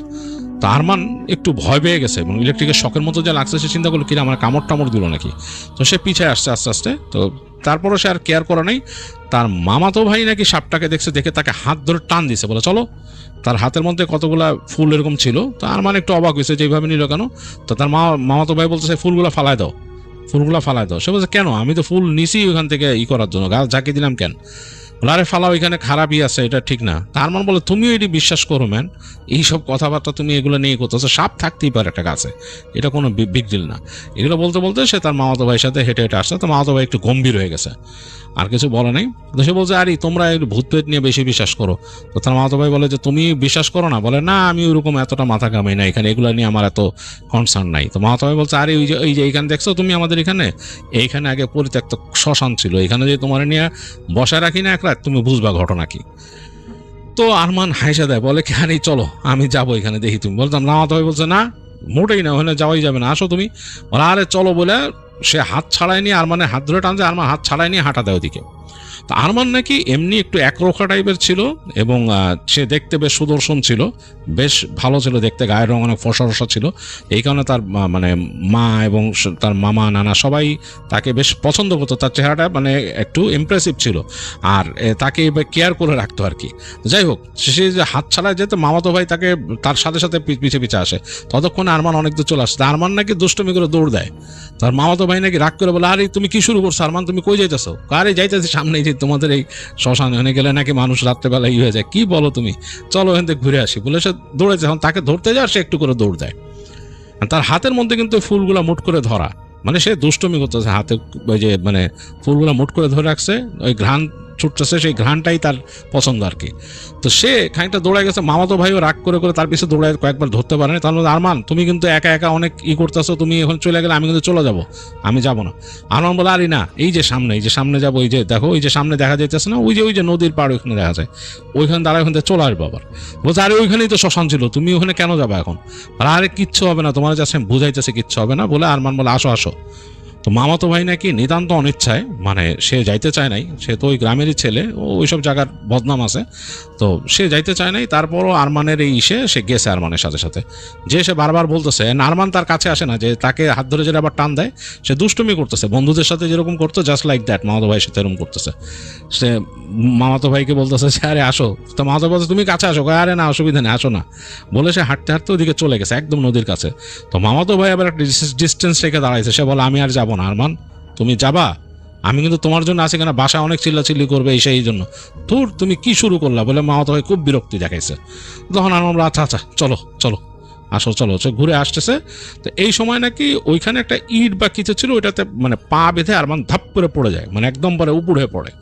উপর হয়ে যে পড়ছে, পুরা গায়ের মধ্যে ধুলো টুলো মানে শুকনা মাখায় গেছে, মাটি টাটি। তো সে উঠছে, ওঠার পর এরকম হাত এরকম ঝাড়া টাড়া দিয়ে উঠছে, এবং ওই যে ফুলগুলো পড়ে গেছে ওখান থেকে। তারপরও সে 2-3টা ফুল ওখান থেকে যে পড়ছে হাত থেকে ওটা টোকায় নিছে। মামাতো ভাই বলছে দেখছো তুমি এই যে খামাখ একটা আষাঢ়ও খাইলে, এখানে জায়গা ভালো না রে ভাই, চলো তুমি বলে চলো। তার মনে বলছে আচ্ছা চলো, পুরো ময়লা হয়ে গেছি, নোংরা হয়ে গেছি, চলো বলতে হাঁটা দিছে। তো হেঁটে আসতেছে, আরমানের নাকে নাকি ওই ফুলের ঘ্রাণটা ব্যাপকভাবে লেগে আছে। তো সে বলতেছে আমরা এত দূর চলে আসছি, তার মামাতো ভাইরে বলতেছে, তার মামাতো ভাইয়ের নাম ছিল রবিন, বলছে রবিন এত দূর চলে আসছি, এখনো কিন্তু দেখো ওই ফুলের ঘ্রাণ আছে। তো রবিন বলতেছে কই, আমি তেমন একটা পাচ্ছি না, আমার কাছে হালকাই ঘ্রাণ আসতেছে, যে তোমার হাতের ফুল যেগুলো ছিল ওগুলোর থেকে। এমনি কোনো ঘ্রাণ নেই বলে দুজনে হাঁটতে হাঁটতে চলে আসতেছে। তো দেখা যাচ্ছে যে রবিন একটু মানে মনক্ষুণ্ণ আরমানের প্রতি, আরমানের আচরণে। মানে সেরকম আশা করে নাই যে তাকে ফাঁকি দিয়ে এরকম দৌড়াবে, সামনে যাবে বা তার সাথে এরকম খেলবে আর কি, ডজ দেওয়ার খেলার মতো। তার মান বলছে, আরে মিয়া তুমি কি আমার উপর রাগ করছো নাকি, তুমি তো সিরিয়াস মানুষ। এগুলো বলতে বলতে হেঁটে হেঁটে যাচ্ছে, আরে চিল আউট, এরকম বলতে বলতে যাচ্ছে সামনে। তো হাঁটতে হাঁটতে তাদের বাড়িতে চলে আসছে তারা। তো তার যে নানা বাড়ি, এইটা হচ্ছে এরকম একটা জায়গা যে বাসায় রাস্তার থেকে নেমে ঢুকলো ডানে, এবং এই পাশে তার মামাদের বাসা, তার পাশে আরেক মামার বাসা, আর ওই দিক দিয়ে ঘুরে গেলে তাদের ওই মামাদের যে গরু টরু রাখে ওই জায়গাটা, এই পাশে সবজির মাচান টাচান আছে, আর বেশ বড় একটা উঠান, আর ওই পাশে রান্নাঘর, তারপর তাদের স্টোর রুম, তারপর আর ওই এক কোনায় হচ্ছে বাথরুম, আর এই পাশে একটা তাদের কলপাড় আছে, সেখানে ওই করতো, ওই যে টিউবওয়েল ছিল, টিউবওয়েল দিয়ে মানুষ ইউজ করে আর কি। আর এই বাসারই একদম কর্নারে হচ্ছে গিয়ে একটা ফাঁকা জায়গা ছোট, ওইটা নাকি অনেক পুরানো তাদের বাথরুম ছিল, মানে ওখানে গোসল টোসল করতে কাজ করতো, ওখানে কুয়া ছিল, ইদারা, ওই ইদারা এখনো ইউজ হয়, এবং ইদারার ওই পাশে অনেক বাঁশঝাড়, মানে ইদারাটাকে ঘিরে রাখছে বাঁশঝাড় দিয়ে। আর এই বাঁশঝাড় এত বড়, প্রায় 2-3 বিঘা জায়গা জুড়ে নাকি বাঁশঝাড়, আর তারপরে হচ্ছে আম বাগান, মানে আমের বাগান ওই পাশে, বিশাল জায়গা। তো ওই জায়গাটাকে মোটামুটি বলা যায় যে একটা ফরেস্ট, ওই মানে সেই কুয়ার ওই পাশে যে জায়গাটা, ওখান থেকে শুরু হয়েছে বাঁশঝাড়, তারপর আম বাগান। তারমানরা বাড়িতে ঢুকেই যে প্রথম যে বাসাটা, এখানে হচ্ছে তার নানা নানিরা থাকে বড় মামার সাথে। তো ওই বাসায় ঢুকলো, ঢোকার পর আরমান ওখানে গেলেই থাকতো হচ্ছে বাইরের দিকে, বারান্দা ঘেঁষা রুম আছে মামাতো ভাইয়ের, ওখানে থাকতো। তো ওইখানে যে ঢুকলো, রুমে ঢুকে তার কাছে খুব নোংরা লাগতেছে নিজের কাছে, মানে ওই যে ধুলা ময়লাগুলো লাগছে গায়ে ওগুলা। তো হাত মুখ ধুবে দেখলো যে মামাতো ভাই চলে গেছে, ওই যে তাদের যে চাপকল ওইখানে যে সে ফ্রেশ হবে, হাত মুখ ধুবে, ওইদিকে চলে গেছে। তার মান কিছুক্ষণ বসে থাকলো, চিন্তা করলো না এইভাবে থাকা যায় না। সে ওই তোয়ালেটা নিল, আর সে জিন্সের শর্টস ছিল ওইটা পরে সে তোয়ালেটা নিয়ে সে বের হয়ে গেছে। গরম, তো গরমের সময় জাস্ট এই জিন্সের শর্ট পরা, খালি গায়ে, কাঁধে সে ওই তোয়ালে নিয়ে বেরিয়েছে, এবং সে ওই ফুলগুলো যে রাখছিল পাশে হাতে যে কটা নিয়ে আসছে ওগুলোর হাতে করে নিয়ে সে বেরিয়েছে। বেরোয় যে সে ওই যে তাদের যে গোসলখানা, যেখানে চাপকল দিয়ে দেখতেছে যে চাপকল চেপে তার মামাতো ভাই হাত মুখ ধুইতেছে। তো সে মামাতো ভাইকে বললো যে কি কতক্ষণ থাকবা এখানে? তো মামাতো ভাই বলছে, আরে আমি শরীর ধুয়ে ফেলতেছি, বাইরে ছিলাম এতক্ষণ, বাইরে গেছি, কি অবস্থা, চ্যাটচ্যাটা হয়ে গেছে শরীর। বলতেছে মামাতো ভাই, তো বলছে আমি যাইতেছি ওখানে ইসের তোমার ইদারার ওখান থেকে যে হাত মুখ দিতেছি। মামাতো বলছে না ওখানে যাও না, এখানে দাঁড়াও আমি বেরোইতেছি এখনই। তো এটা বলতে বলতেই ওদিকে হাঁটা দিছে আরমান। তা আরমান হাঁটা দেওয়ার কারণ, সে আরমানের কাছে কেন জানি কুয়াটা খুব বেশ পছন্দ হতো। সে দিনের বেলা অনেকবার গেছে ওখানে, হেঁটে গেলে ওখানে যে যারা ওই কাজ করতো বা পানি তুলতো তাদেরকে বলতো যে পানি দাও, হ্যাঁ পানি দাও, তারা বালতি থেকে পানি উঠাই দিলে সে ওখানে বসে হাত মুখ দিত, তার বেশ পছন্দ হতো। এবং সে ওইখানে দাঁড়ায় গোসলও করছে, সে দিনের বেলা গোসলও করছে ওইখানে। তো সুতরাং তার জায়গাটা বেশ পছন্দ, বেশ অন্যরকম লাগে। তো সে মামাতো ভাইয়ের কথা শুনে নাই, সে ওদের হাঁটা দিচ্ছে ওদিকে ইদারার দিকে। তো ইদারাটা একদম কর্নারে ঘরের, এদিক দিয়ে হাঁটতে হাঁটতে ওই সেই পাশের পুরো অংশটা পার হয়ে গাছ, ওই যে মাচান টাচান এগুলো পার হয়ে ওদিকে চলে গেছে, বাঁ দিকে ঢুকলো। তো ওই জায়গাতে ওই যে বাঁশঝাড় ঘেরা ওই জায়গাটা, তো দেখতেছে ইদারা ওই জায়গাটা অন্ধকার। সে হাতে করে কিন্তু আরমান কোনো বাতি বা কিছুই আনে নাই, সে জাস্ট ওই যে তার টয়লেটে নিয়ে আসছে আর সাবানটা নিয়ে আসছে। তো এনে সে ইদারার কাছে দাঁড়া একটু অবাক হয়ে গেল। অবাক হয়ে যাওয়ার কারণ হচ্ছে সে দেখতেছে ইদারার উপরে মুখটা মনে হচ্ছে ডালপালা দিয়ে ঢেকে রাখছে কেউ, মানে এরকম ডালপালা দিয়ে আটকাই দিছে ওই জায়গাটা, মুখটা। সে অবাক হলো, কি ডালপালা দিয়ে মুখ আটকানো মানে? সে কাছে গেল, যে ডালটা ধরলো, যে দেখতে বড়ই গাছের ডাল কাটা আছে, বড়ই গাছের ডাল পাতা টাতা শুদ্ধা কেউ দিয়ে রাখছে ওটার উপরে মুখের কাছে। তো সে চিন্তা করলো যে এটা কেন দিয়ে রাখছে আজ এরা কোনো কারণে, হয়তো ওই যে কোনো কুকুর বিড়াল কিছু এসে যেন আমার এখানে না আসে, বা কোনো পাখিটাকে এসে নিচে না পড়ে বা নিচে না যায়, কোনো কিছুর জন্য হয়তো দিছে। এগুলো চিন্তা করতে করতে সে ওই ডালগুলো টেনে নামাইতেছে, বড় বড় ডাল কতগুলা কাটা পাতা সহ সে নামায় ফেললো, ওরা পাশে রাখলো, রেখে সে ওখানে ওই ইটা নিছে, ওই যে বালতি রাখা আছে দড়ি দিয়ে পেঁচানো, মোটা দড়ি দিয়ে, সে বালতিটা নিল, নিয়ে একদম বালতিটা ওই দড়ি শুদ্ধা নিচে ফেলে দিল, শ্বাস করে ওইখানে কাট আছে ঘুরে ঘর করে, যে নিচে বালতিটা ঝাপাস করে পানিতে পড়ছে। সে পানিটা টেনে টেনে টেনে টেনে তুললো, তুলে দেখলো যে এক বালতি পানি উঠে আসছে। তো সে খুব খুশি, সে চিন্তা করছে সে গোসল করবে। তো সে একদম বালতির পানিটা মাথার মধ্যে ঢেলে দিল, পুরো নিজের মাথায় ঢাললো আস্তে আস্তে করে বালতিটা, বেশি বড় বালতি না, ছোট বালতি হাত দিয়ে। তো সারা শরীরে পানিতে ভিজে গেছে, আবার বালতি ফেলছে, এদিকে চাঁদের আলোতে ভালোই দেখা যাচ্ছে, এটা সে খুব এনজয় করতেছে। তার কাছে মনে হচ্ছে চাঁদের আলোতে সে গোসল করতেছে, মানে একদম চারিপাশে প্রকৃতি ঘেরা, বাঁশ ঝাড়ের মধ্যে বাঁচা যাচ্ছে হালকা হালকা, হ্যাঁ মানে বেশ সুন্দর লাগতেছে, চাঁদের আলোতে দাঁড়ায় গোসল করতেছে। তো সে আবার বালতি ফেলে পানি তুললো, এবার পানি তুলে সে এবার চিন্তা করলো সাবান মাখবে, তো বালতির থেকে হালকা পানি দিয়ে সাবান মাখতেছে গায়ে। আর ইদারার পানি বেশ আরামদায়ক টেম্পারেচার, মানে ঠান্ডা ঠান্ডা টাইপের, গরমের মধ্যে বেশ লাগতেছে। তো সে ওই এই বাকি বালতির পানি রেখে সে গায়ে সাবান মাখতেছে, একদম সারা শরীরে মাখছে, মুখে মাখছে এরকম। তো সাবান মেখে সে সাবানটা রাখতেছে আন্দাজে এই জায়গায় কেসিংটা আছে, ওই যে সাবানের কেসটা আছে ওখানে রাখতেছে। এই সময় সে হঠাৎ করে একটা ডাক শুনলো, মানে কেমন জানি মনে হচ্ছে যে হলো জায়গার থেকে ডাক আসতেছে, মানে তার নাম ধরে ডাকছে আরমান বলে। তো চিন্তা করলো নারী কণ্ঠে, তো খুব অবাক হলো, নারী কণ্ঠে কে ডাকতেছে, হলো কেন, শব্দটা একো হইতেছে কেন। তো তখন সে বালতির পানি দিয়ে মুখ, মানে বালতি থেকে হাত দিয়ে পানি দিয়ে মুখটা ধুইছে, তার মানে চোখে মুখে সাবান ছিল যেটা ধুয়ে সে তাকায় দেখার চেষ্টা করতেছে। চাঁদের আলো তো বোঝা যায় না, তো মানে গাছগাছালির মধ্যে চাঁদের আলো পড়ছে, ফাঁক ফকর দিয়ে হালকা আলো আসতেছে, আর এই পাশ দিয়ে খোলা যে জায়গাতে তাদের উঠানে বেরো ওই দিক দিয়ে। তো সে কান পেতে আসছে, আবার সে ডাকটা শুনলো। এবার ডাকটা শুনে মনে হয়েছে যে মানে ঠিক তার পেছনে, সে অবাক হলো, পেছনে তো কুয়া। তো সে ঘুরে তাকায় কুয়ার কাছে গেছে, তার মনে হচ্ছে কুয়ার পেছন থেকে মনে হয় কেউ ডাকছে, সে মনে করছে। আর মেয়ে মানুষ কে আছে এখানে, আর এখানে তো আসলে সে কেউ চিনে না, তার এক মামাতো বোন আছে, সে তো তার সে এইভাবে করে ডাকবে না, দুষ্টমি করলে অন্যরকম করবে, এরকম করবে না। তো সে একদম কুয়ার কাছে যে চিন্তা করতেছে কে। এই সময় আবার ডাক আসলো তার নাম ধরে। এইবার মনে হলো যে একদম কুয়ার ভেতর থেকে মানে কেউ ডাকতেছে, শব্দটা এরকম, মানে কুয়ার ভেতর থেকে আরমান আরমান করে। তো তার ভয় লাগছে, ভয় লাগছে, বেশ ভয় লাগছে। সে চিন্তা করলো কুয়ার ভেতর থেকে ডাকবে, আর কুয়ার ভেতরে কে আছে। তো সে সাথে সাথে তাড়াতাড়ি ফিরে যেয়ে বালতির বাকি পানিটা মাথায় ঢেলে দিচ্ছে, যাতে সাবানটা ধুয়ে যায় শরীর থেকে। তো ঢালছে যে সাবান ধুয়ে মানে খুব একটা যায় নাই, মানে মোটামুটি আরও পানি ঢালা দরকার। তো সে কনফিউজড আছে কি করবে। সে বালতিটা নিয়ে আবার কুয়ার কাছে যে কুয়ার মধ্যে ফেলবে কিনা চিন্তা করতেছে। এই সময় মনে হলো একটা বাতাস উঠলো কুয়ার ভেতর থেকে, মনে হলো যে কুয়ার ভেতর থেকে একটা দমকা বাতাস উঠলো। আরমান 2 পা পিছায় গেছে, 1 সেকেন্ডে দেখে কুয়ার পাশে একটা মেয়ে মানুষ বসা, ওই যে খুঁটি ছিল, খুঁটি ওই যে যেখানে ওই লাঠি দিয়ে বেঁধে রাখছে, তো 2 খুঁটির মাঝখানে এখানে দড়ি দিয়ে বাঁধা থাকে আর কি বালতিটা, ওই দড়িগুলো পেঁচানো থাকে। ওই খুঁটির পাশে একটা মেয়ে এরকম খুঁটি ধরে বসে আছে, চুল ছাড়া সামনে দিয়ে এইভাবে বসে আছে, এবং চাঁদের আলো পড়ছে তার পিঠের উপরে। এখন দেখে বোঝা যাচ্ছে যে মানে এই তার কাপড়টা লাইট কালারের কাপড়, এবং কোন একটা শাড়ি পরা, এবং শাড়িটার একটা পাশ উঠতেছে বাতাসে এরকম, পা বাঁকা করে বসে আছে, পাটা দেখা যাচ্ছে এরকম, এবং মুখটা এরকম ঢাকা। তো ওই মেয়েটাই তাকে আবার ডাকলো আরমান বলে, এবং সাথে সাথে সে দোলন চাপা ফুলের ঘ্রাণ ব্যাপকভাবে পেল, মনে হলো চারপাশে ছড়ায় গেছে ঘ্রাণটা। এই সময় দেখলো যে বাতাসে মেয়েটার চুল সরে গেছে, চেহারা দেখা যাচ্ছে চাঁদের আলোতে হালকা হালকা, এবং খুব সুন্দর একটা চেহারা এরকম। তো তাকে দেখে হাসতেছে মেয়েটা, এবং তার খিলখিল হাসির শব্দ সে পাইছে। এই সময় তার মামাতো ভাইয়ের ডাক শুনছে পেছন থেকে। তো সে পেছন ফিরে জাস্ট তাকাইছে, মামাতো ভাই তাকে ডাকতেছে যে আরমান বলে। এই সময় মনে হলো তার গায়ের মধ্যে একটা দমকা বাতাস লাগলো, বেশ ওজন লাগলো। সে থপ করে ওজন রাখতে না পেরে পড়ে গেল ওইখানে। আরমানের আর কিছু খেয়াল ছিল না, আরমান সব মানে তার সেন্স হারায় ফেলছে। তো তার যখন সেন্স ফিরছে, সে দেখে যে সে বিছানায় শোয়া তাদের ঘরে, এবং তার আশেপাশে তার মামি মামা সবাই একদম হয়ে আছে, এবং তার মামা দোয়া পড়তেছে, এরকম একটা অবস্থা ঘরের মধ্যে, মানে মানুষের খুব টেন্স সবাই। তো সে চোখ মেলার পর বলতেছে যে তুই ঠিক আছিস। তো দেখতেছে তাকায় যে একজন মৌলানা সাহেব বসা আছে কর্নারে। তো বলতেছে যে তুমি ঠিক আছো, তোমার নাম কি? তখন সে বলতেছে আরমান। তো দেখতে খুব কষ্ট হচ্ছে গলা দিয়ে কথা বলতে। তো আরমান খুব অবাক হয়ে গেল যে এরকম কষ্ট হচ্ছে কেন গলা দিয়ে কথা বলতে। তো যাই হোক, তাকে বললো যে তুমি ছুঁয়ে থাকো চুপচাপ। আরও দোয়া পড়ে পড়ে ফু দিল। দেখলো মৌলানা সাহেব নিজে দোয়া পড়তেছেন, দোয়া পড়ে তাকে ফু দিচ্ছেন।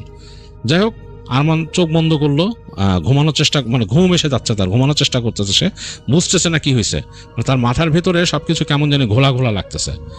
তো পরবর্তীতে সে যখন ঘুম থেকে উঠছে, তখন সে ফ্রেশ, দিনের বেলা, একদম দিনের আলো, এবং দেখলো মামাতো ভাই বসা, তার মামা বসা। বলতেছে তুই ঠিক আছিস? বলে যে হ্যাঁ, উঠে খাইতে আয়। তো তাকে নিয়ে আসছে, তার মনে হচ্ছে হাত পা পুরো ব্যথা খুব। যাই হোক, খাইতে নিয়ে বসালো, খাওয়ালো। যাই হোক, পরবর্তীতে ঘটনাটা সে শুনছে কি হয়েছিল।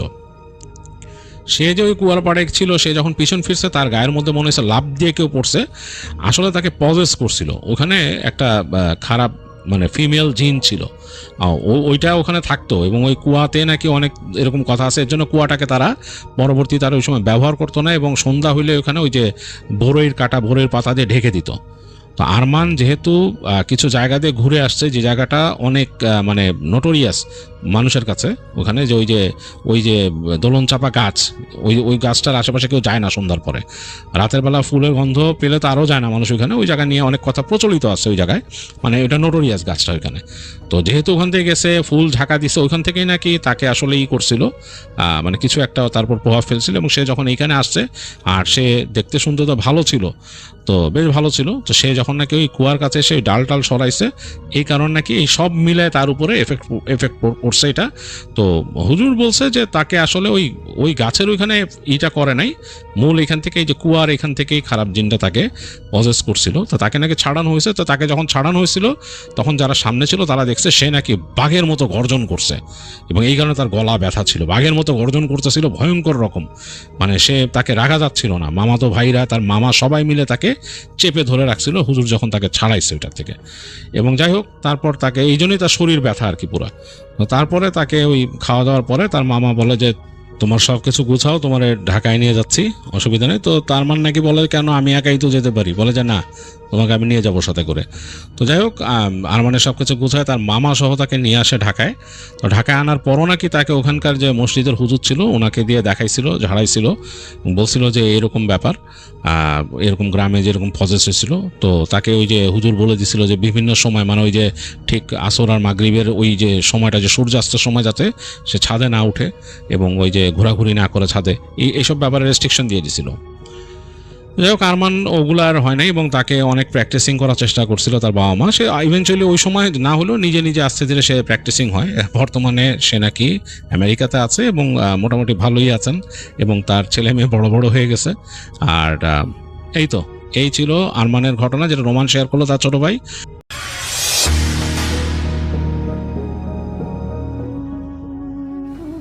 আর নখের আঁচড়ের আওয়াজটা আসছিল দেয়ালের ওপাশ থেকে না, ঠিক আমার খাটের তলা থেকে।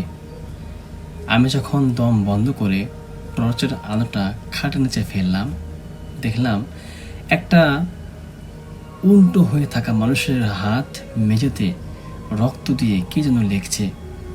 আর ঠিক তখনই আমার কানের কাছে একটা বরফ শীতল ফিসফিসানি ভেসে এলো, তুইও মরবি অনিমেষ, তুইও মরবি। আমার নাম অনিমেষ তালুকদার, পেশায় আমি একজন সিভিল ইঞ্জিনিয়ার। আজ থেকে প্রায় ঠিক 5 বছর আগের এই ঘটনাটি আমার জীবনে পুরো মন ঘুরিয়ে দিয়েছিল। আমি ভূত প্রেতে মোটেই বিশ্বাস করতাম না, যুক্তি আর বিজ্ঞানই ছিল আমার শেষ কথা। কিন্তু নেত্রকোনার দুর্গাপুরের সেই অভিশপ্ত রাতটি আমার সব অহংকার ধুলোয় মিশিয়ে দিয়েছিল। সাল তখন 2021, মাস ছিল নভেম্বর। দুর্গাপুরের সোমেশ্বরী নদীর কাছে একটা পুরনো ল্যান্ডমার্ক রিসোর্ট সংস্কারের দায়িত্ব পড়েছিল আমাদের কোম্পানির উপর। ব্রিটিশ আমলের তৈরি একটা বিশাল বাংলো, যেটাকে বাড়িকে রূপান্তর করা হয়েছিল। আধুনিক লাক্সারি রিসোর্ট। কাজের তদারকিতে করার জন্য আমাকে সেখানে থাকতে হতো। পুরো বাংলোর সংস্কার কাজ চললেও পেছনের দিকে, অর্থাৎ 18 নম্বর কেবিন নামে একটা ঘরকে সাময়িকভাবে আমার থাকার জন্য ঠিক করে দেওয়া হয়েছিল। আর ঘরটা ছিল বেশ বড় সড়ো, কাঠের মেঝের, আর ছাদটা ছিল অনেক উঁচুতে।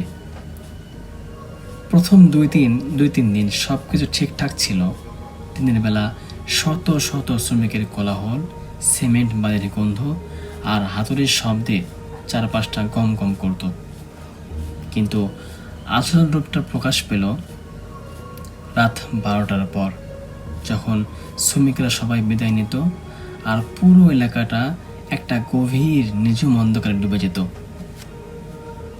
সোমেশ্বরী নদীর দিক থেকে আসা ঠান্ডা বাতাস যখন জানালার কাছে ধাক্কা খেত, তখন মনে হতো কেউ যেন অনবরত ফুপিয়ে ফুপিয়ে কাঁদছে। ঘটনা শুরু 4 নভেম্বর রাতে মাথায়। তখন ঘড়িতে আনুমানিক 1:45 ল্যাপটপে আমি সাইটের কিছু ড্রয়িং দেখছিলাম। হঠাৎ মনে হলো আমার খাটের দিক থেকে কেউ একজন খুব ভারী শ্বাস নিচ্ছে। গভীর শ্বাস এবং দীর্ঘ শ্বাস ছিল। আমি কাজ থামিয়ে কান খাড়া করলাম। চারপাশটা একদম নিস্তব্ধ। ভাবলাম হয়তো কোনো বন বিড়াল বা কুকুর ঘরে ঢুকে পড়েছে। খাট থেকে নেমে মোবাইল ফোনের ফ্ল্যাশ লাইটটা অন করে খাটের নিচে আমি তাকালাম, কিন্তু না, সেখানে তো কিছু নেই, ফাঁকা মেঝে। একটু স্বস্তি পেয়ে আবারও চেয়ারে এসে বসলাম। ঠিক 10 মিনিট পর এবার আর কোনো ভ্রম নয়, খাটের নিচে আমি স্পষ্ট নখের আঁচড়ের শব্দ হতে লাগলো, খড়খড় করে, যেন কেউ ধারালো নখ দিয়ে খাটের মেঝেটা উপরে ফেলার চেষ্টা করছে। আমার শির দ্বারা দিয়ে এক ঠান্ডা স্রোত বয়ে গেল। আমি টেবিল থেকে লোহার একটা টর্চ লাইট হাতে নিয়ে আমার খাটের নিচে আলো ফেললাম। আর আমি যা দেখলাম তা দেখার জন্য আমি মানসিকভাবে বিন্দুমাত্র প্রস্তুত ছিলাম না। আমি দেখলাম খাটের নিচে দেয়ালের কোণে একটা কুচকুচে কালো অবয়ব গুটিসুটি মেরে বসে আছে। দেখতে হুবহু মানুষের মতো, কিন্তু তার হাত পাগুলো অস্বাভাবিক রকম লম্বা আর বাঁকানো ছিল। আলোটা পড়ার সাথে সাথে সেই অবয়বটি অত্যন্ত দ্রুত গতিতে ঠিক একটা মাকড়সার মতো দেয়াল বেয়ে ছাদের কোণে উঠে গেল। তার মাথাটা ঘাড়ের ওপরে পুরো 180 ডিগ্রি ঘুরে আমার দিকে তাকালো। চোখ দুটো ছিল সম্পূর্ণ সাদা, কোনো মনি নেই। আর তার মুখটা কান পর্যন্ত হা হয়ে এক পৈশাচিক হাসি দিল। আমি ভয়ে চিৎকার করতে গেলাম, কিন্তু আমার গলা দিয়ে কোনো শব্দই বের হলো না।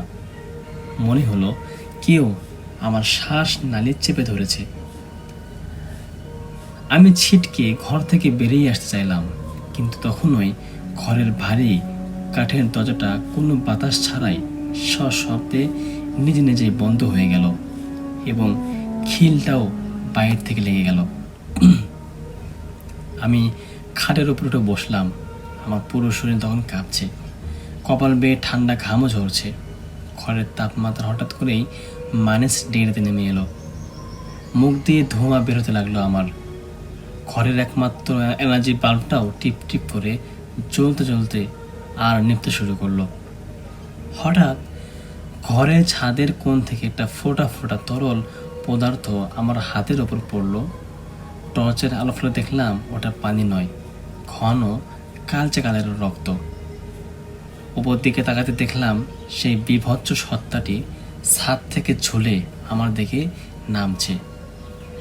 তার লম্বা নোংরা চুলগুলো বাতাসে উড়ছে, আর শরীর থেকে পচা মাংসের এক তীব্র গন্ধ পুরো ঘরের মধ্যে ছড়িয়ে পড়েছে।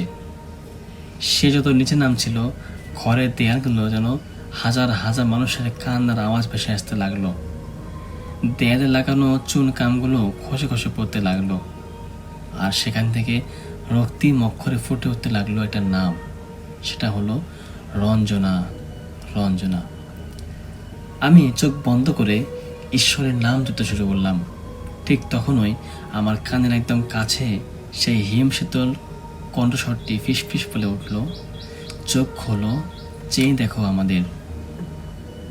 আমি চোখ মেলতেই দেখলাম আমার ঠিক সামনে দাঁড়িয়ে আছে একটা অল্প বয়সী মেয়ে, কিন্তু তার শরীরের অর্ধেক অংশটা আগুনে পোড়া, মাংস গলে হাড় বেরিয়ে আসছে। সে তার কঙ্কাল সারা হাতটা বাড়িয়ে আমার গলা চেপে ধরল। বরফের মতো ঠান্ডা সেই হাতের ছোঁয়া লাগা মাত্রই আমার দম আটকে আসতে লাগলো। আমি ছটফট করতে লাগলাম, কিন্তু আমার সমস্ত শক্তি যেন কেউ চুষে নিয়েছে। মেয়েটা ফিসফিস করে বলতে লাগলো, এই ঘরের নিচে আমাদের জীবন্ত পুঁতে রাখা হয়েছিল, তোদের এই রিসোর্ট আমরা রক্ত দিয়ে ধুয়ে দেব। আমার চোখের সামনে তখন অন্ধকার নেমে আসছিল। মৃত্যুর ঠিক আগ মুহূর্তে হঠাৎ করে বাইরে থেকে নৈশ প্রহরী রহমান মিয়ার গলার আওয়াজ পাওয়া গেল। সে হয়তো টর্চ লাইন চালিয়ে বাংলোর চারপাশটা পাহারা দিচ্ছিল। রহমান মিয়া জোরে চেঁচিয়ে উঠল, অনিমেষ বাবু, অনিমেষ বাবু, আপনার ঘরের আলো নিভে গেল কেন? সব ঠিক আছে তো? রহমান মিয়ার গলার আওয়াজটা হওয়া মাত্রই অলৌকিক সে শক্তিটা এক ঝটকে আমাকে ছেড়ে দিল। ঘরের বাল্বটা একটা বিকট শব্দে ফেটে গেল এবং চারপাশ সম্পূর্ণ অন্ধকারে ডুবে গেল। আমিও মেঝেতে আছাড় খেয়ে পড়লাম। পরদিন সকালে শ্রমিকরা এসে দরজা ভেঙে আমাকে প্রায় অজ্ঞান অবস্থায় উদ্ধার করে। তখনও আমার গলায় কালো হয়ে 4টা আঙুলের দাগ বসে গিয়েছিল, যা কোনো মানুষের আঙুলের দাগ হতে পারে না।